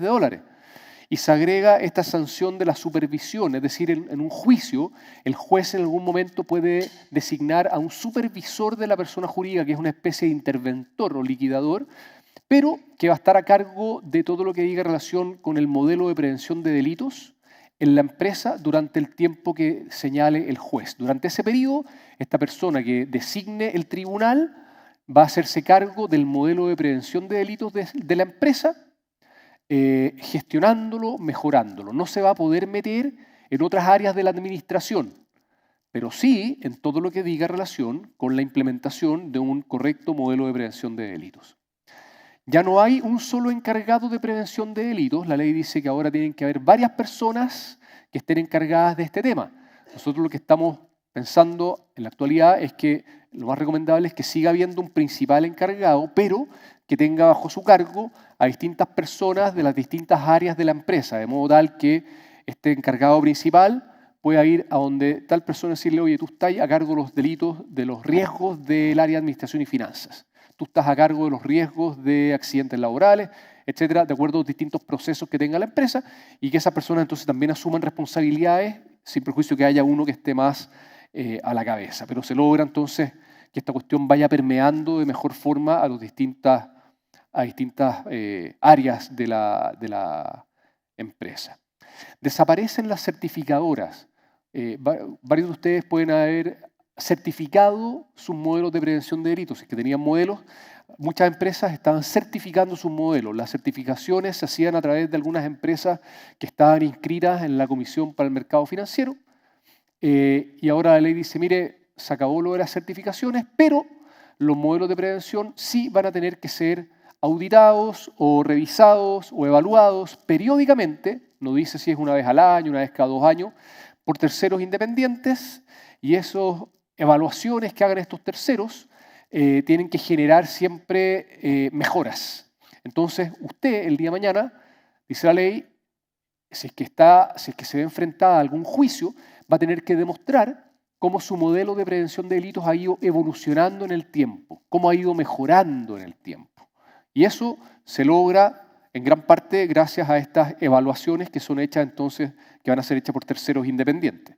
Abogados, empresas auditoras, en fin, yo creo que aquí van a salir un montón de agentes o jugadores al mercado ofreciendo este servicio y habrá que, evidentemente, seleccionar a aquellos que tengan, me imagino, mejor trayectoria o conocimiento. Y bueno, en lo que dice relación con la responsabilidad penal de las personas jurídicas, la ley dio un plazo de 1 año, es decir, todo lo que dice relación con la responsabilidad penal de las personas jurídicas empieza a regir a partir de agosto del año 2024, a partir del 17 de agosto del año 2024, y eso entonces significó que se ha dado un plazo de 1 año para que las empresas puedan organizarse y actualizar sus modelos.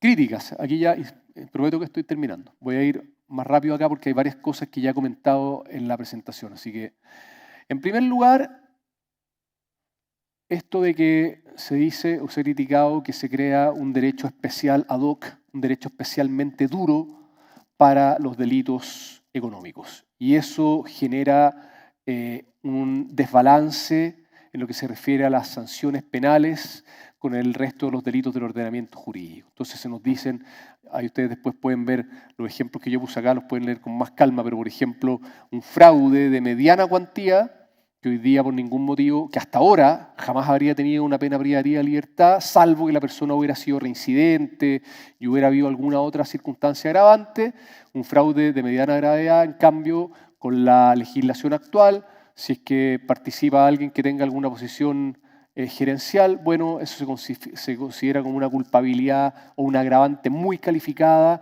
y lo más probable entonces es que la pena comience muchas veces en los 5 años, aunque haya conducta anterior irreprochable, la irreprochable conducta anterior, que es la típica atenuante que los abogados usamos en los juicios penales, acá no está permitida, no sirve, no funciona, y por lo tanto también lo que es probable que ocurra es que cuando se realicen las audiencias de formalización de la investigación, que son audiencias súper preliminares en los juicios penales, los fiscales del Ministerio Público vayan a pedir prisiones preventivas, porque las penas que van a estar arriesgando van a ser muy altas. Entonces, eso es uno de los requisitos que establece la ley para poder pedir una prisión preventiva.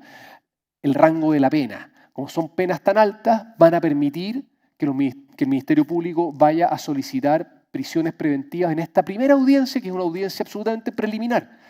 Y lo que ocurre con las prisiones preventivas es que muchas veces la gente está presa preventivamente y después se dicta una sentencia absolutoria. Y resulta que la persona estuvo privada de libertad por un juicio en el cual finalmente se dictaminó que era inocente. Y esa privación de libertad nadie la devuelve, ni en días ni en plata. Si bien hay un artículo por ahí en la Constitución actual que permite solicitar indemnización al Estado cuando se haya estado privado de libertad por una sentencia eminentemente injusta, algo así, la verdad es que en la práctica eso no se aplica, no funciona.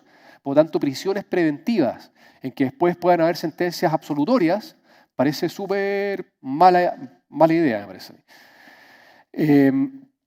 También esto de... claro. Esto de que se genera, o sea, cuando aparecían las primeras publicaciones sobre esta ley, se generaba la impresión de estar atacando, o se intentó vender hartos eslogan de estar atacando a los grandes empresarios, a los dueños del patrimonio, a las personas más ricas de la sociedad. Pero la verdad es que si uno mira la ley con detenimiento, las agravantes de responsabilidad están orientadas fundamentalmente hacia los cargos gerenciales, que no son muchas veces los dueños de las empresas, ni son las personas más ricas, sino que gente que, claro, puede tener buenos sueldos, pero que está lejos de ser el grupo al cual esta ley supuestamente contra el cual quería dirigirse. Y acá les ponía este caso del caso de La Polar, que apareció harto en la prensa este año, se acuerdan de las falsificaciones de ropas, en fin.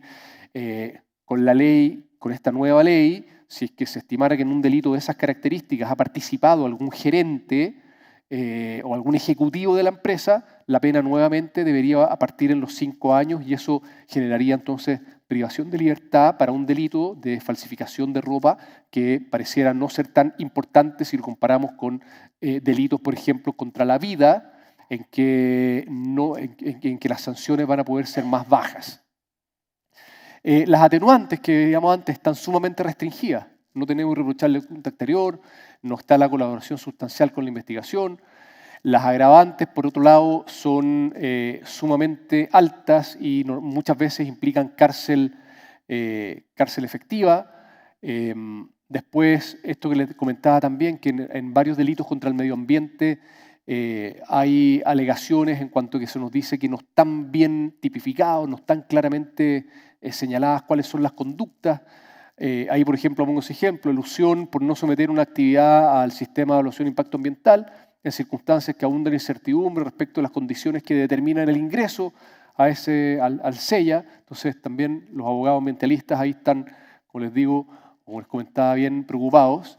Se dice que hay una potencial descoordinación entre la persecución administrativa y penal que se puede hacer respecto a ciertos delitos ambientales y la corrupción. Se dice que esta ley deja como abierta la posibilidad de que este tipo de delitos se estén persiguiendo en forma paralela por la autoridad administrativa y por el Ministerio Público. Entonces, un delito contra el medio ambiente, una infracción contra el medio ambiente puede terminar en una sanción del tribunal ambiental y paralelamente se está intentando una sanción en el tribunal penal. Y eso va en contra de un principio bastante básico del derecho que dice que un mismo hecho no se debe sancionar 2 veces. Y acá entonces hay casos en este tipo de delitos y en los de colusión que algunos abogados dicen, mira, acá se está dando la posibilidad que se estén persiguiendo paralelamente, hayan sanciones paralelas y eso no puede ser. Un mismo hecho no se puede sancionar en forma doble. Y no está claro cuál de las dos entonces persecuciones va a ser la que debería primar. También se dice que está demostrado que las penas privativas de libertad en general no producen los efectos que muchos piensan y esta ley va precisamente en esa dirección, en la dirección de aplicar penas privativas de libertad. También se critica, esto ya lo dije, que algunos delitos están descritos en forma vaga y por lo tanto quedamos entregados a la discrecionalidad de los fiscales y de los jueces, que es un poco lo que ha pasado hasta ahora con el delito de administración desleal, que desde que se incorporó a nuestra legislación es un delito que se ha usado mucho como mecanismo de presión, en el sentido que muchos conflictos que eran conflictos societarios entre socios, con el delito de administración desleal, ahora se han llevado a la sede criminal, y eso normalmente para buscar presionar por acuerdos económicos. Entonces se tiene el riesgo, se litiga que varios de estos delitos nuevos van a generar precisamente ese efecto de servir como mecanismos de presión. Y finalmente, esto de la enorme responsabilidad penal de las personas jurídicas, porque se nos dice que si bien, claro, hay una intención de ponernos al día con las legislaciones internacionales, pero también se dice, mire, en las legislaciones internacionales lo que se ha estado haciendo en los últimos años, más que amenazar con tanta sanción a las personas jurídicas, es ofrecerles premios si es que hacen bien las cosas. Y esta legislación va solamente por el lado del garrote, no está poniendo nada por el lado de la zanahoria, y eso va en contra entonces de lo que dice las legislaciones más modernas en estos temas. Y en esta última o penúltima lámina les pongo algunos consejos que nosotros creemos que son aplicables para las empresas. En primer lugar, aumentar la inversión en prevención de delitos, porque de los 35 que teníamos actualmente aproximadamente, pasamos a este catálogo de 230. La verdad es que toda la, perdón lo coloquial para decirlo, pero toda la plata que se pueda invertir en estos temas al final es mucho menor que lo que significa el día de mañana verse enfrentado a una sanción penal. Porque los costos de abogados en las defensas, los costos de las multas, más los temas reputacionales, son tan dañinos para las empresas que al final lo que se invierta en esto creemos que es mucho menor que los costos que puede tener el día de mañana verse expuesto a una sanción por algunos de estos delitos. Después significa también analizar los riesgos de comisión de delitos económicos, lo que decía antes. Cuando uno empieza a hacer estos modelos de prevención, la primera labor que hay que hacer es definir cuáles son los riesgos de los cuales la empresa se va a hacer cargo de acuerdo a su giro. Después implementar modelos de prevención de delitos. Hay que implementar modelos de prevención de delitos y las empresas que ya tengan tienen que actualizarlos. Implementar o actualizar las matrices de riesgos penales. Y acá también me detengo un minuto. Las matrices de riesgos nosotros estamos convencidos que son como el corazón de un modelo de prevención de delitos, porque es en esa matriz donde en teoría están identificados todos los riesgos de los distintos delitos. Y ese es un trabajo que hay que hacer con sumo cuidado, entrevistando a las distintas áreas de la empresa para poder levantar cuáles son los riesgos de los distintos delitos. Y además de asignarles un valor a esos riesgos, hay que proponer en esa misma matriz cuáles son las medidas que va a aplicar la empresa para mitigar esos riesgos y de ese modo disminuir la probabilidad de ocurrencia. Entonces, esta matriz termina siendo como una carta Gantt del modelo de prevención del delito. Y es una matriz que tiene que estar permanentemente revisada y actualizada. Lo que les decía antes, el día de mañana en un juicio, lo ideal es que uno al fiscal le pueda llevar la matriz de riesgo demostrándole cómo ha evolucionado. Entonces que yo le pueda mostrar una matriz y le diga, mira, esta es la matriz que nosotros teníamos el día 1, esta es la matriz que teníamos el día 20, esta es la matriz que teníamos el día 40. Mira cómo ha ido evolucionando, pero ser capaces de demostrarle cómo la matriz de riesgo ha ido cambiando a lo largo del tiempo. Es una forma de demostrar que el modelo de prevención está funcionando.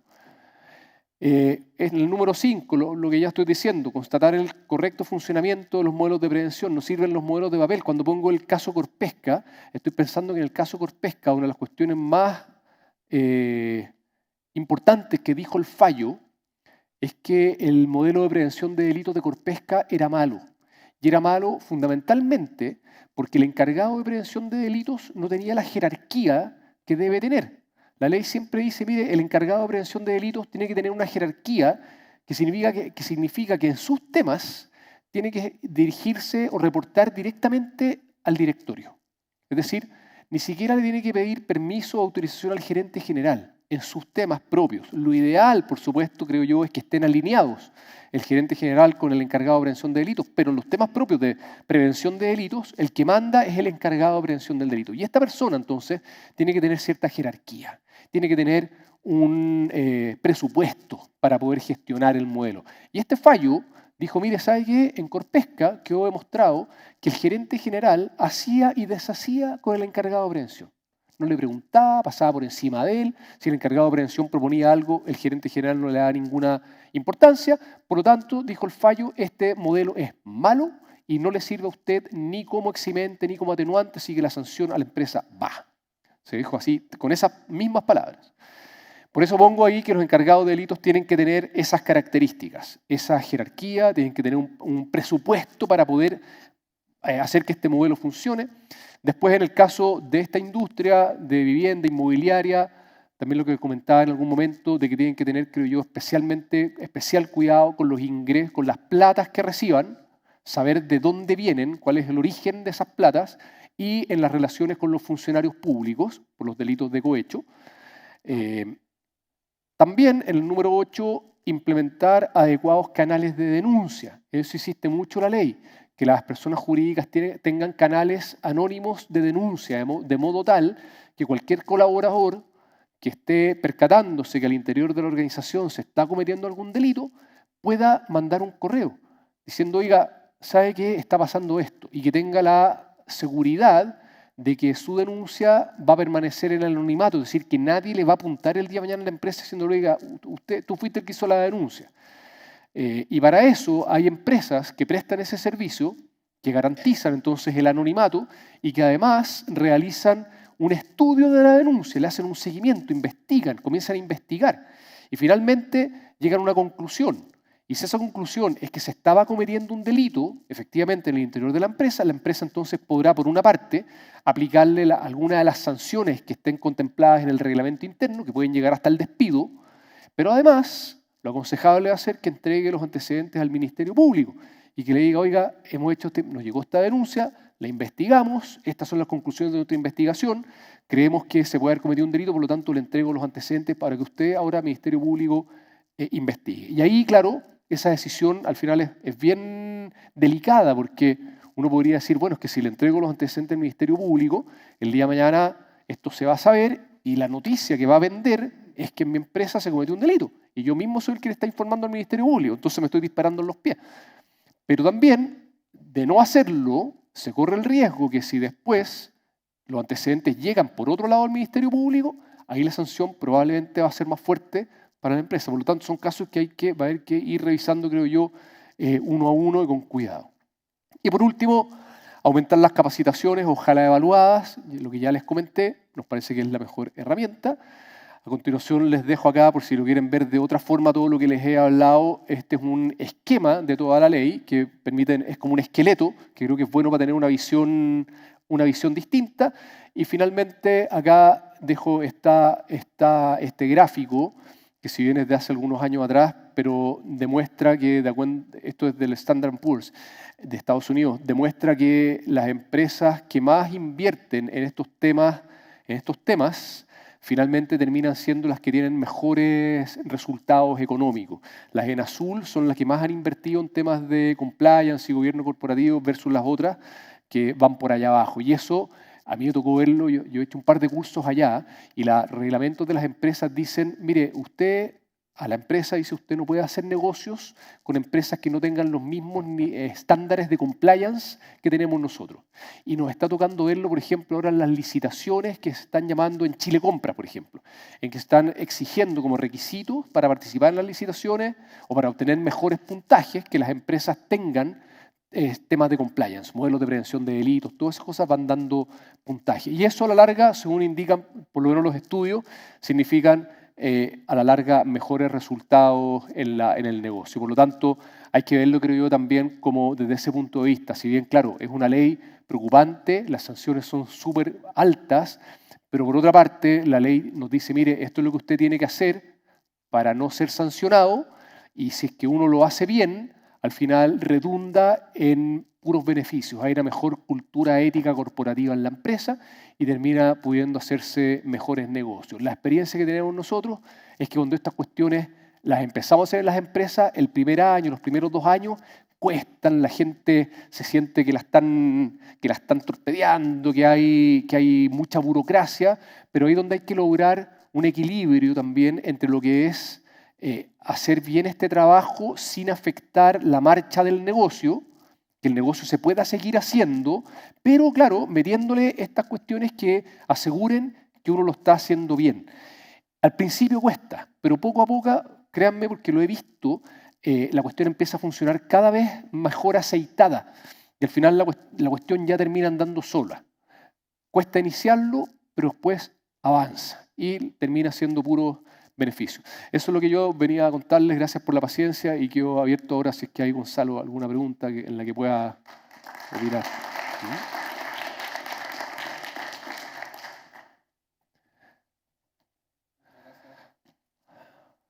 Muchas gracias, Sergio. No sé si me están escuchando. Ahí sí. Muchas gracias, Sergio, por tu muy completa presentación. La verdad es que llegaron hartas preguntas, así que yo he tratado de hacer una especie de ir agrupándolas para no repetir, porque en general van agrupadas por distintos temas. Lo primero, Sergio, un par de consultas que tienen que ver con probablemente algún trabajo que ya se esté haciendo. Me preguntan si hay un listado de los 230 delitos, como para tener en cuenta y podamos compartirlo. No sé si sí, podemos tenerlo. Yo tengo ese listado porque la ley va diciendo, por ejemplo, primera categoría dice artículo 33 de la ley 19.347. Uno dice, bueno, pero ¿cuál es ese delito? Nosotros ya hicimos ese trabajo y tenemos un listado de cada uno de los delitos, así que te lo puedo pasar también para hacerlo circular. Sí, les aprovecho de comentar que este trabajo no termina con los talleres, esto va a seguir y con Sergio estamos trabajando en 2 documentos adicionales. Uno es una recopilación de preguntas y respuestas, que va a salir, ya se está trabajando en eso, pero todas las consultas que llegaron hoy día las vamos a incorporar de manera que vayamos teniendo este catálogo y que la idea es que sea un catálogo vivo y que podamos ir incorporando siempre nuevas preguntas a medida que vayan saliendo. Después, una pregunta que también nos llegó respecto a la aplicación de la norma es si existe un plazo para que las empresas cuenten con el modelo de prevención. La verdad es que la ley fija un plazo para la entrada en vigencia, pero no un plazo para tener el modelo listo, pero la recomendación es tenerlo evidentemente lo antes posible. Efectivamente, la ley lo que dice es que a contar de un año después de la publicación va a empezar a regir esta normativa especial para las personas jurídicas, pero no significa necesariamente que llegada a esa fecha todas tengan que tener sus modelos absolutamente listos. No, lo ideal es que así sea, pero es muy probable que muchas empresas no alcancen a llegar y como estamos en Chile, lo que estamos viendo nosotros es que la gente empieza a chutear la decisión.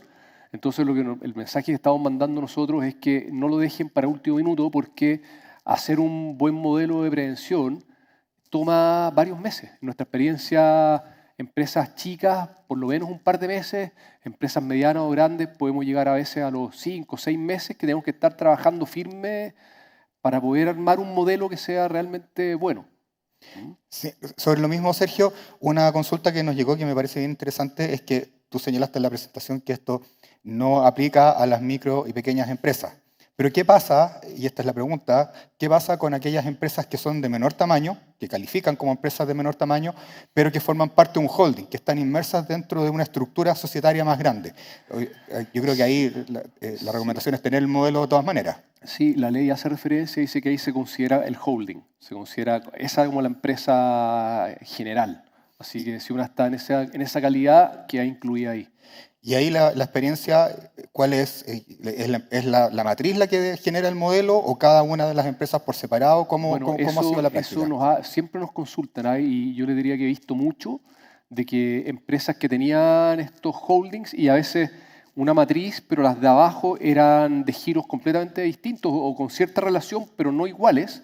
La recomendación es que cada una tenga su propio modelo, porque en estricto rigor es cada persona jurídica, independientemente la que el día de mañana va a ser fiscalizada o llevada a la... Claro, pueden haber muchas cuestiones que sean aplicables a unas y a otras y esas partes se puede intentar copiar algunas cuestiones, pero cada modelo tiene que tener sus propias características. Nos sirve acá el copy-paste y acá, perdona Gonzalo, pero yo he tenido ya discusiones bastante acaloradas a veces con abogados corporativos que me han dicho, oye, pero si nosotros hacemos también estas cuestiones, si un copy-paste, si cambiamos el nombre a la empresa y listo. Y uno dice, pero estáis absolutamente loco. O sea, cada modelo tiene que ser como un guante a la medida, porque cada empresa tiene sus propios riesgos, sus propias particularidades, y eso es lo que el día de mañana te van a evaluar en un tribunal, lo que va a evaluar un ministerio público. Y se percatan rápidamente cuando uno está con un modelo copiado, se percatan al tiro. Así que no, eso no sirve. Gracias, Sergio. Ahora, bueno, entremos en materia.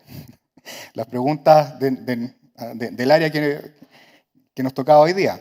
Hay una pregunta que está bien de moda y ¿cuál es, en tu opinión, la responsabilidad que podría emanar de esta nueva legislación por los socavones que ya hemos todos visto a raíz de los temporales, sobre todo en Valparaíso, en la región de Valparaíso? Sí. Mira, si bien, a ver, hay varias preguntas que andan dando vuelta, yo te diría que para poder contestarlas con absoluta seguridad hay que hacer el estudio que yo no he hecho, no me ha tocado todavía hacerlo, pero así a primera vista este tipo de casos en los cuales uno podría decir hay un tema de posible delito de daños. La verdad es que los daños que están contemplados en la ley son para otro tipo de casos, no para este tipo, salvo ahí podría haber algo cuando afecte un bien nacional de uso público, pero en los que hemos conocido que son, claro, hay calles entre medio que podrían ser bien nacional de uso público, ahí podría haber un tema que pudiera considerarse como un delito de daños y en ese caso intentar perseguir la responsabilidad penal de la persona jurídica que intervino en esos trabajos. Es un tema que, insisto, no lo he estudiado yo, Gonzalo, con la profundidad que lo estoy pensando ahora que tú me lo comentaste hace un poco rato. Mi primera aproximación va por ese lado, pero creo que hay que estudiarlo. Pero en general estaría asociado más al daño causado que Claro, pero existe un delito de daños en el Código Penal y podría caer dentro de lo que es un delito económico. Y si así fuera, bueno, podría generar responsabilidad penal persona jurídica, de todas maneras, y si además se considera como delito económico, con todas esas otras características que vimos de los delitos económicos que hacen que las penas sean más graves, que haya menos posibilidades de sustituir penas, etc. Así que es un riesgo inminente, me parece. Gracias, Sergio. Otra consulta que también nos han hecho, y la han hecho muchas veces, tiene que ver con la famosa utilización del bono pie. Y aquí hay una preocupación grande del gremio. Nosotros como Cámara desde hace muchos años hemos desaconsejado fuertemente su utilización. Hicimos algún estudio que está a disposición de nuestros socios, en el que si bien no se señalaba con toda certeza que pudiera ser conductas delictivas propiamente tales, pero sí quedaban bien en la cornisa. ¿Cuál es tu opinión a raíz de esta nueva legislación? Sí, ese famoso bono pie, que alguna vez también lo comentamos, a mí tengo la idea de que el principal riesgo podría ir por el lado que el día de mañana un banco pudiera alegar, por ejemplo, que no sabía de la existencia de esta figura, aunque entiendo que la mayoría de los bancos sí saben, pero si alguien podría igualmente decir, mire, nosotros no sabíamos y en base a esta figura nosotros como banco hemos otorgado un crédito más alto que el que habríamos otorgado si hubiéramos sabido la realidad y por lo tanto consideramos que hay aquí un engaño y eso puede llevar a un eventual delito de estafa, por lo tanto también pareciera que es una figura que habría que revisar bien y que en principio no es aconsejable seguirla usando. Gracias, Sergio. Respecto de materias tributarias, también hay varias preguntas que traté de agrupar. En general, hay dos preguntas que a mí me parece que son bien interesantes y que son bien específicas y por lo tanto creo que vamos a tener que hacer un trabajo tanto tú como nosotros al interior de la Cámara para poder responderla bien y que tiene que ver con la forma en que se utiliza el crédito especial en empresas constructoras porque hay distintas maneras en que las empresas lo ocupan y en particular acá se señala, hay una de las consultas dice qué pasa cuando se le aplica a todas las bodegas y a todos los estacionamientos, es una cuestión bien técnica de la ley, de la ley tributaria. Y en definitiva, no todos los departamentos, no toda la vivienda tiene el crédito. En ese caso, podría caer dentro de la figura del fraude tributario, si es que se utiliza mal. Yo sé que es algo que tenemos que darle una vuelta Sí. más específica, pero podría eventualmente caer dentro de la figura del delito económico tributario. Y sobre lo mismo, que tiene que ver con lo mismo también que pasa cuando se contratan por separado distintas etapas de la obra, en una etapa las excavaciones o la realización de los socalzados, y finalmente después se contrata a la empresa constructora, que es la que construye y que finalmente va a ocupar el crédito. También tiene que ver un poco con la forma como se utiliza el crédito. Por eso creo que, si bien creo que tu respuesta va a ir por el que eventualmente sea un delito económico, creo que tenemos que darle una vuelta también desde el punto de vista estrictamente tributario. Sí. Mira, lo que te puedo decir al respecto es que la ley incluye dentro de los delitos económicos de primera categoría a todos los delitos tributarios. No hace ninguna otra modificación. Entonces, todo lo que hasta ahora conocíamos como delito tributario, la única diferencia es que ahora todos esos se consideran sí o sí delitos económicos. Y por lo tanto, si es delito tributario, es delito económico, y si es delito económico, todas estas características que hemos visto especialmente gravosas. Entonces, la tarea es determinar si efectivamente estamos utilizando de la manera más correcta es analizar si es que crédito. lo que estamos haciendo es o no es un delito tributario. Y si es delito tributario, además es delito económico. Y si es delito económico, tiene todas estas características especiales. Perfecto. Entonces eso es algo que comprometemos desde ya, desde la Gerencia de Asuntos Regulatorios, que lo vamos a revisar con todo detalle. Respecto también de los daños, hay una técnica que se utiliza hace muchísimos años y que parece ser la más segura de todas, cuando tú estás haciendo excavaciones, estás realizando una construcción, que es la utilización de tensores para proteger. Es bien raro porque se hace para proteger los terrenos colindantes, pero lo que tú haces finalmente es introducir estos tensores en los terrenos colindantes. Esto es una figura bien discutida, pero que se utiliza normalmente. ¿Cuál es tu opinión en este caso? Los tensores, al introducirse dentro de la propiedad colindante, de la propiedad del vecino, ¿podemos estar cayendo en alguna de estas conductas? Mira, de buenas a primeras, yo te diría que creo que va por el lado parecido un poco a lo de los socavones. Yo veo ahí en principio un posible delito de daños, si es que a raíz de estos tensores se produjera efectivamente algún daño de los que están contemplados en esta legislación. No se me ocurre por qué otro lado pudiera sancionarse penalmente una conducta como esa, sabiendo que evidentemente los juicios que históricamente se han aplicado ahí son más bien de indemnización de perjuicios por los daños materiales que se produzcan. Acá podría ser que además de eso entonces esto generara algún delito de daños en la medida que estén dentro, porque es bien específica esta ley, ya no considera todos los delitos de daños del Código Penal, sino que solo algunos números del delito del Código Penal que se refiere a los daños. Habría que ver, en principio me parece que no está dentro de esos números. Pero sí, el único delito en principio que se imagina aplicable podría ir por ese lado, sin perjuicio que creo que no aplicaría. Perfecto. No sé si nuestros asistentes acá presencialmente quieren hacer alguna pregunta a Sergio. Tenemos un micrófono que...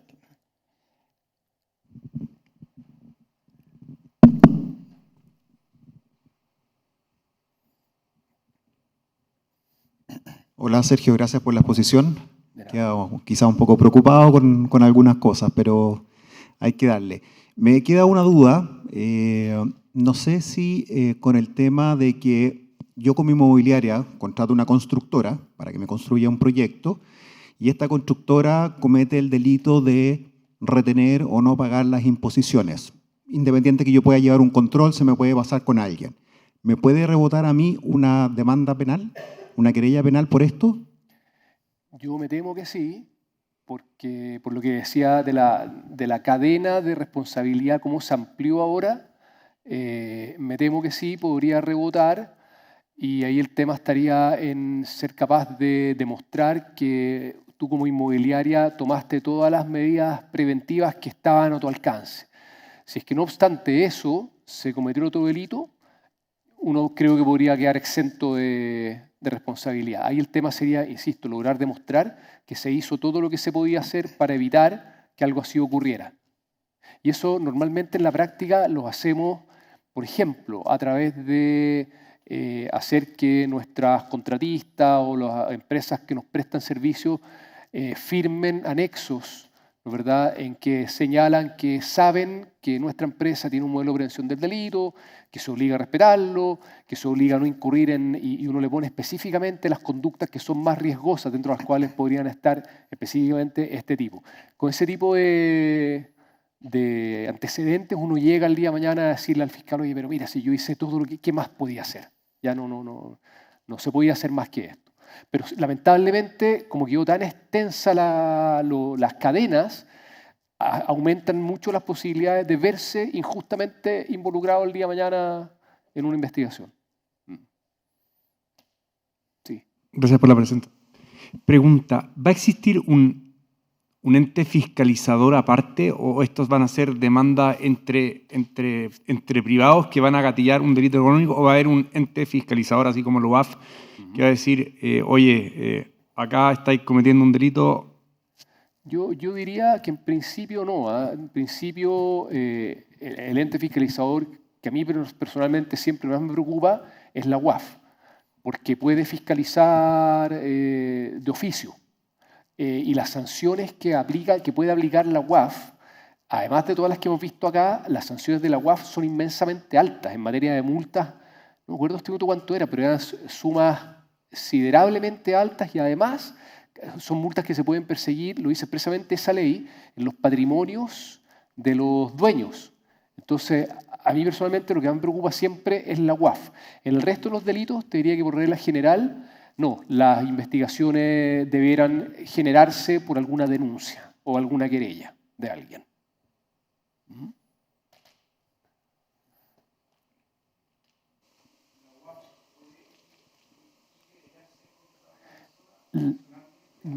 No, pero la UAF lo que puede hacer es que después de realizar su propia investigación, si llega a la conclusión de que hay indicios de delito, tiene la obligación de entregarle los antecedentes al Ministerio Público.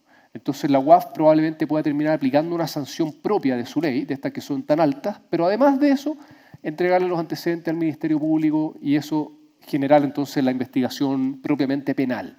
La de la UAF la llamamos una investigación administrativa, porque es un órgano de la administración. Ella entrega los antecedentes al Ministerio Público y ahí el Ministerio Público sigue solo de oficio. Y ahí, en esa investigación penal, si además se quiere incorporar un querellante particular, puede hacerlo. Uno, para actuar como querellante particular, eso sí, la ley establece que para poder ser querellante particular uno tiene que haber sido víctima del delito. Si yo no soy víctima de un delito, no me puedo querellar. Pero el Ministerio Público sí puede actuar solo y de oficio. Así funciona.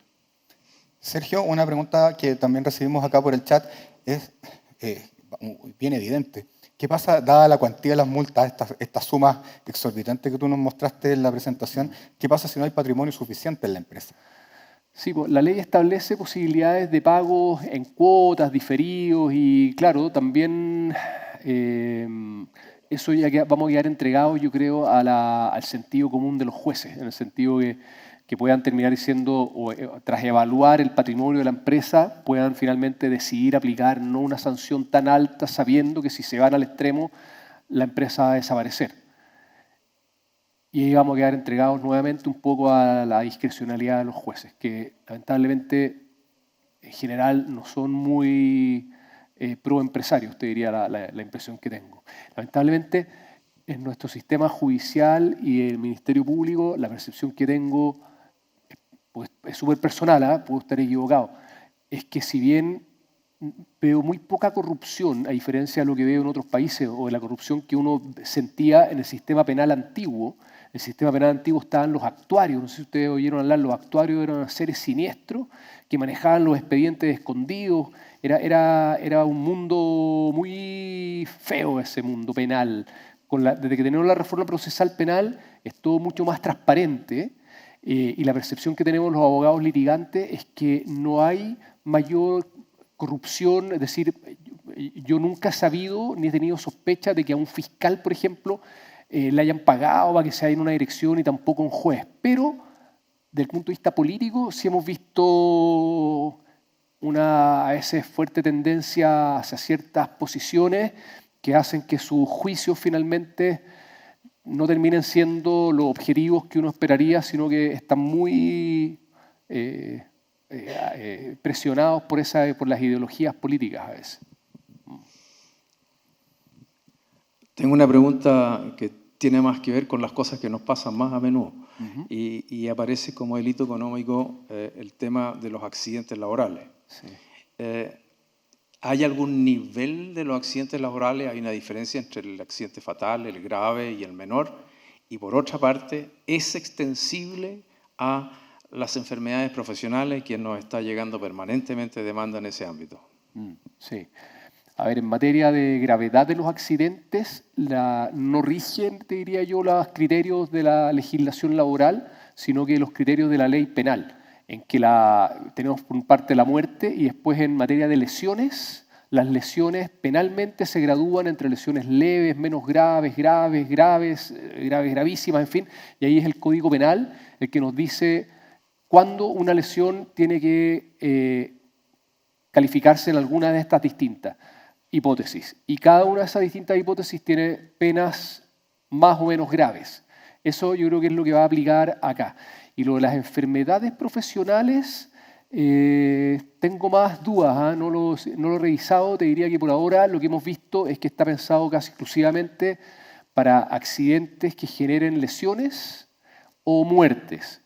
Ahora bien, hay lesiones hay enfermedades que pueden generar incapacidad para el trabajo, ¿no es verdad? Y que desde el punto de vista penal se consideran como lesiones.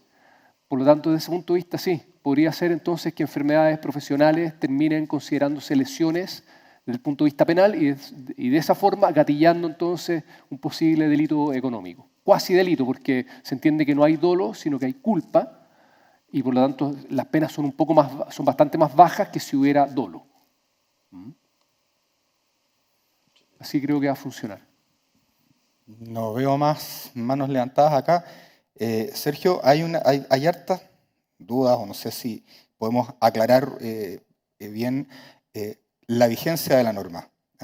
Esto ya está vigente para las personas naturales, pero aclarar bien cómo funciona este periodo transitorio que dio la ley de un año desde su publicación. Sí, este periodo transitorio, a ver, la ley en principio ya está vigente. Desde que se publicó el 17 de agosto del 2023, la ley empezó a regir para todos los hechos que ocurran desde ese momento hacia adelante. En lo que dice relación con la responsabilidad penal de las personas naturales de carne y hueso, esta ley ya empezó a regir desde esa fecha hacia adelante, por lo tanto cualquier persona que incurra en alguna de estas conductas desde esa fecha hacia adelante va a estar regida por esta ley. En cambio, las conductas que se hayan realizado antes de esa fecha no pueden quedar regidas por esta ley. Las leyes penales nunca operan con efecto retroactivo, solamente hacia adelante. Y lo que dice la ley es que todo lo que dice relación con las modificaciones que hace esta ley a la ley de responsabilidad penal de las personas jurídicas, todo lo que dice relación con las modificaciones a esa legislación son las que empiezan a regir a partir de un año más. Por lo tanto, en este año de vigencia no se le podrían exigir a una persona jurídica cumplir con todos los requisitos que establece esta ley respecto de ellas. Pero sí el régimen de agravantes y de atenuantes que tú nos mostraste ya está vigente para las personas naturales. Absolutamente, absolutamente. Perfecto. Yo no veo manos levantadas acá en el auditorium, no tengo más preguntas en el chat.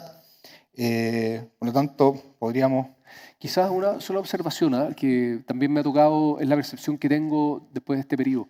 Lo que estoy viendo que está ocurriendo mucho es que mucha gente, y quizás con justa razón, está diciendo, oye, es que sabéis que con esta ley se están entrampando los negocios, porque nadie se atreve a hacer nada, porque ahora todo es delito.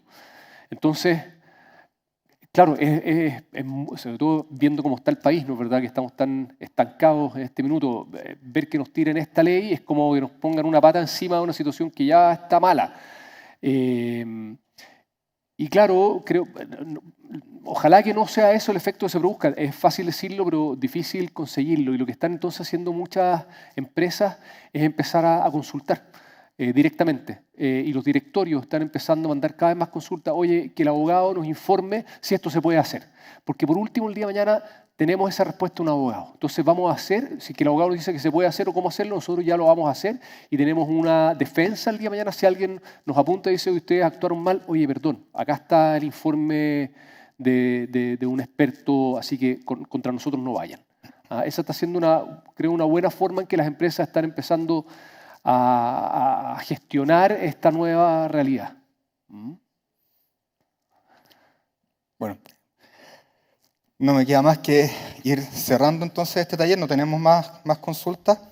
Sí les quiero recordar que tenemos este viernes el segundo taller, que va a tener un énfasis en el área infraestructura, pero las materias a tratar van a ser prácticamente las mismas que hoy día, así que están todos cordialmente invitados al viernes. El día 22 de noviembre también vamos a tener el tercer taller con énfasis en el área de suministro y tal como apareció ahora en la presentación que nos acaba de hacer Sergio, los temas ambientales son particularmente complejos y por lo tanto estamos trabajando en un estudio con un abogado experto ambientalista que nos va a dar una cuarta presentación, un cuarto seminario, solo enfocado a los temas ambientales que contiene esta nueva ley de delitos económicos. También les vamos a avisar la fecha, es el 20 de noviembre, por lo que me están soplando, 20 de noviembre a las 9 a.m. Les vamos a hacer llegar la invitación oportunamente y ya deberían estar recibiendo en sus correos la invitación para el seminario de este viernes y del día 22. Así que, Sergio, por mi parte, nada más que agradecer tu completísima presentación. Estuvimos más de 2 horas, la idea era tener 1 hora y media esta presentación, llevamos más de 2 horas, pero creo que esta norma y el análisis que se ha hecho bien vale la pena el tiempo que nos hemos tomado. Yo sí recordarles que estamos trabajando con Sergio en la elaboración de este documento de preguntas y respuestas y también vamos a trabajar en no es una propuesta de modelo de prevención porque como él lo señaló, esto es un guante a la medida de cada empresa, pero sí estamos trabajando en un documento que va a ser un indicador de qué temas, qué puntos debe contener un buen manual de prevención para que ustedes después lo puedan desarrollar con sus asesores de la mejor manera. Eso también lo vamos a hacer llegar ahora durante los próximos días porque estamos trabajando con Sergio en ese documento. Sin más, les agradezco la presencia, espero que les haya servido la presentación. La presentación va a quedar a su disposición, creo que ya está circulando por el chat, quienes la necesiten se la hacemos llegar por correo. La grabación de este seminario también va a quedar disponible en los canales habituales de la Cámara, se los vamos a comunicar también por todos los medios de comunicación oficiales. Y una vez más, Sergio, muchísimas gracias por tu presentación y nos vemos este viernes.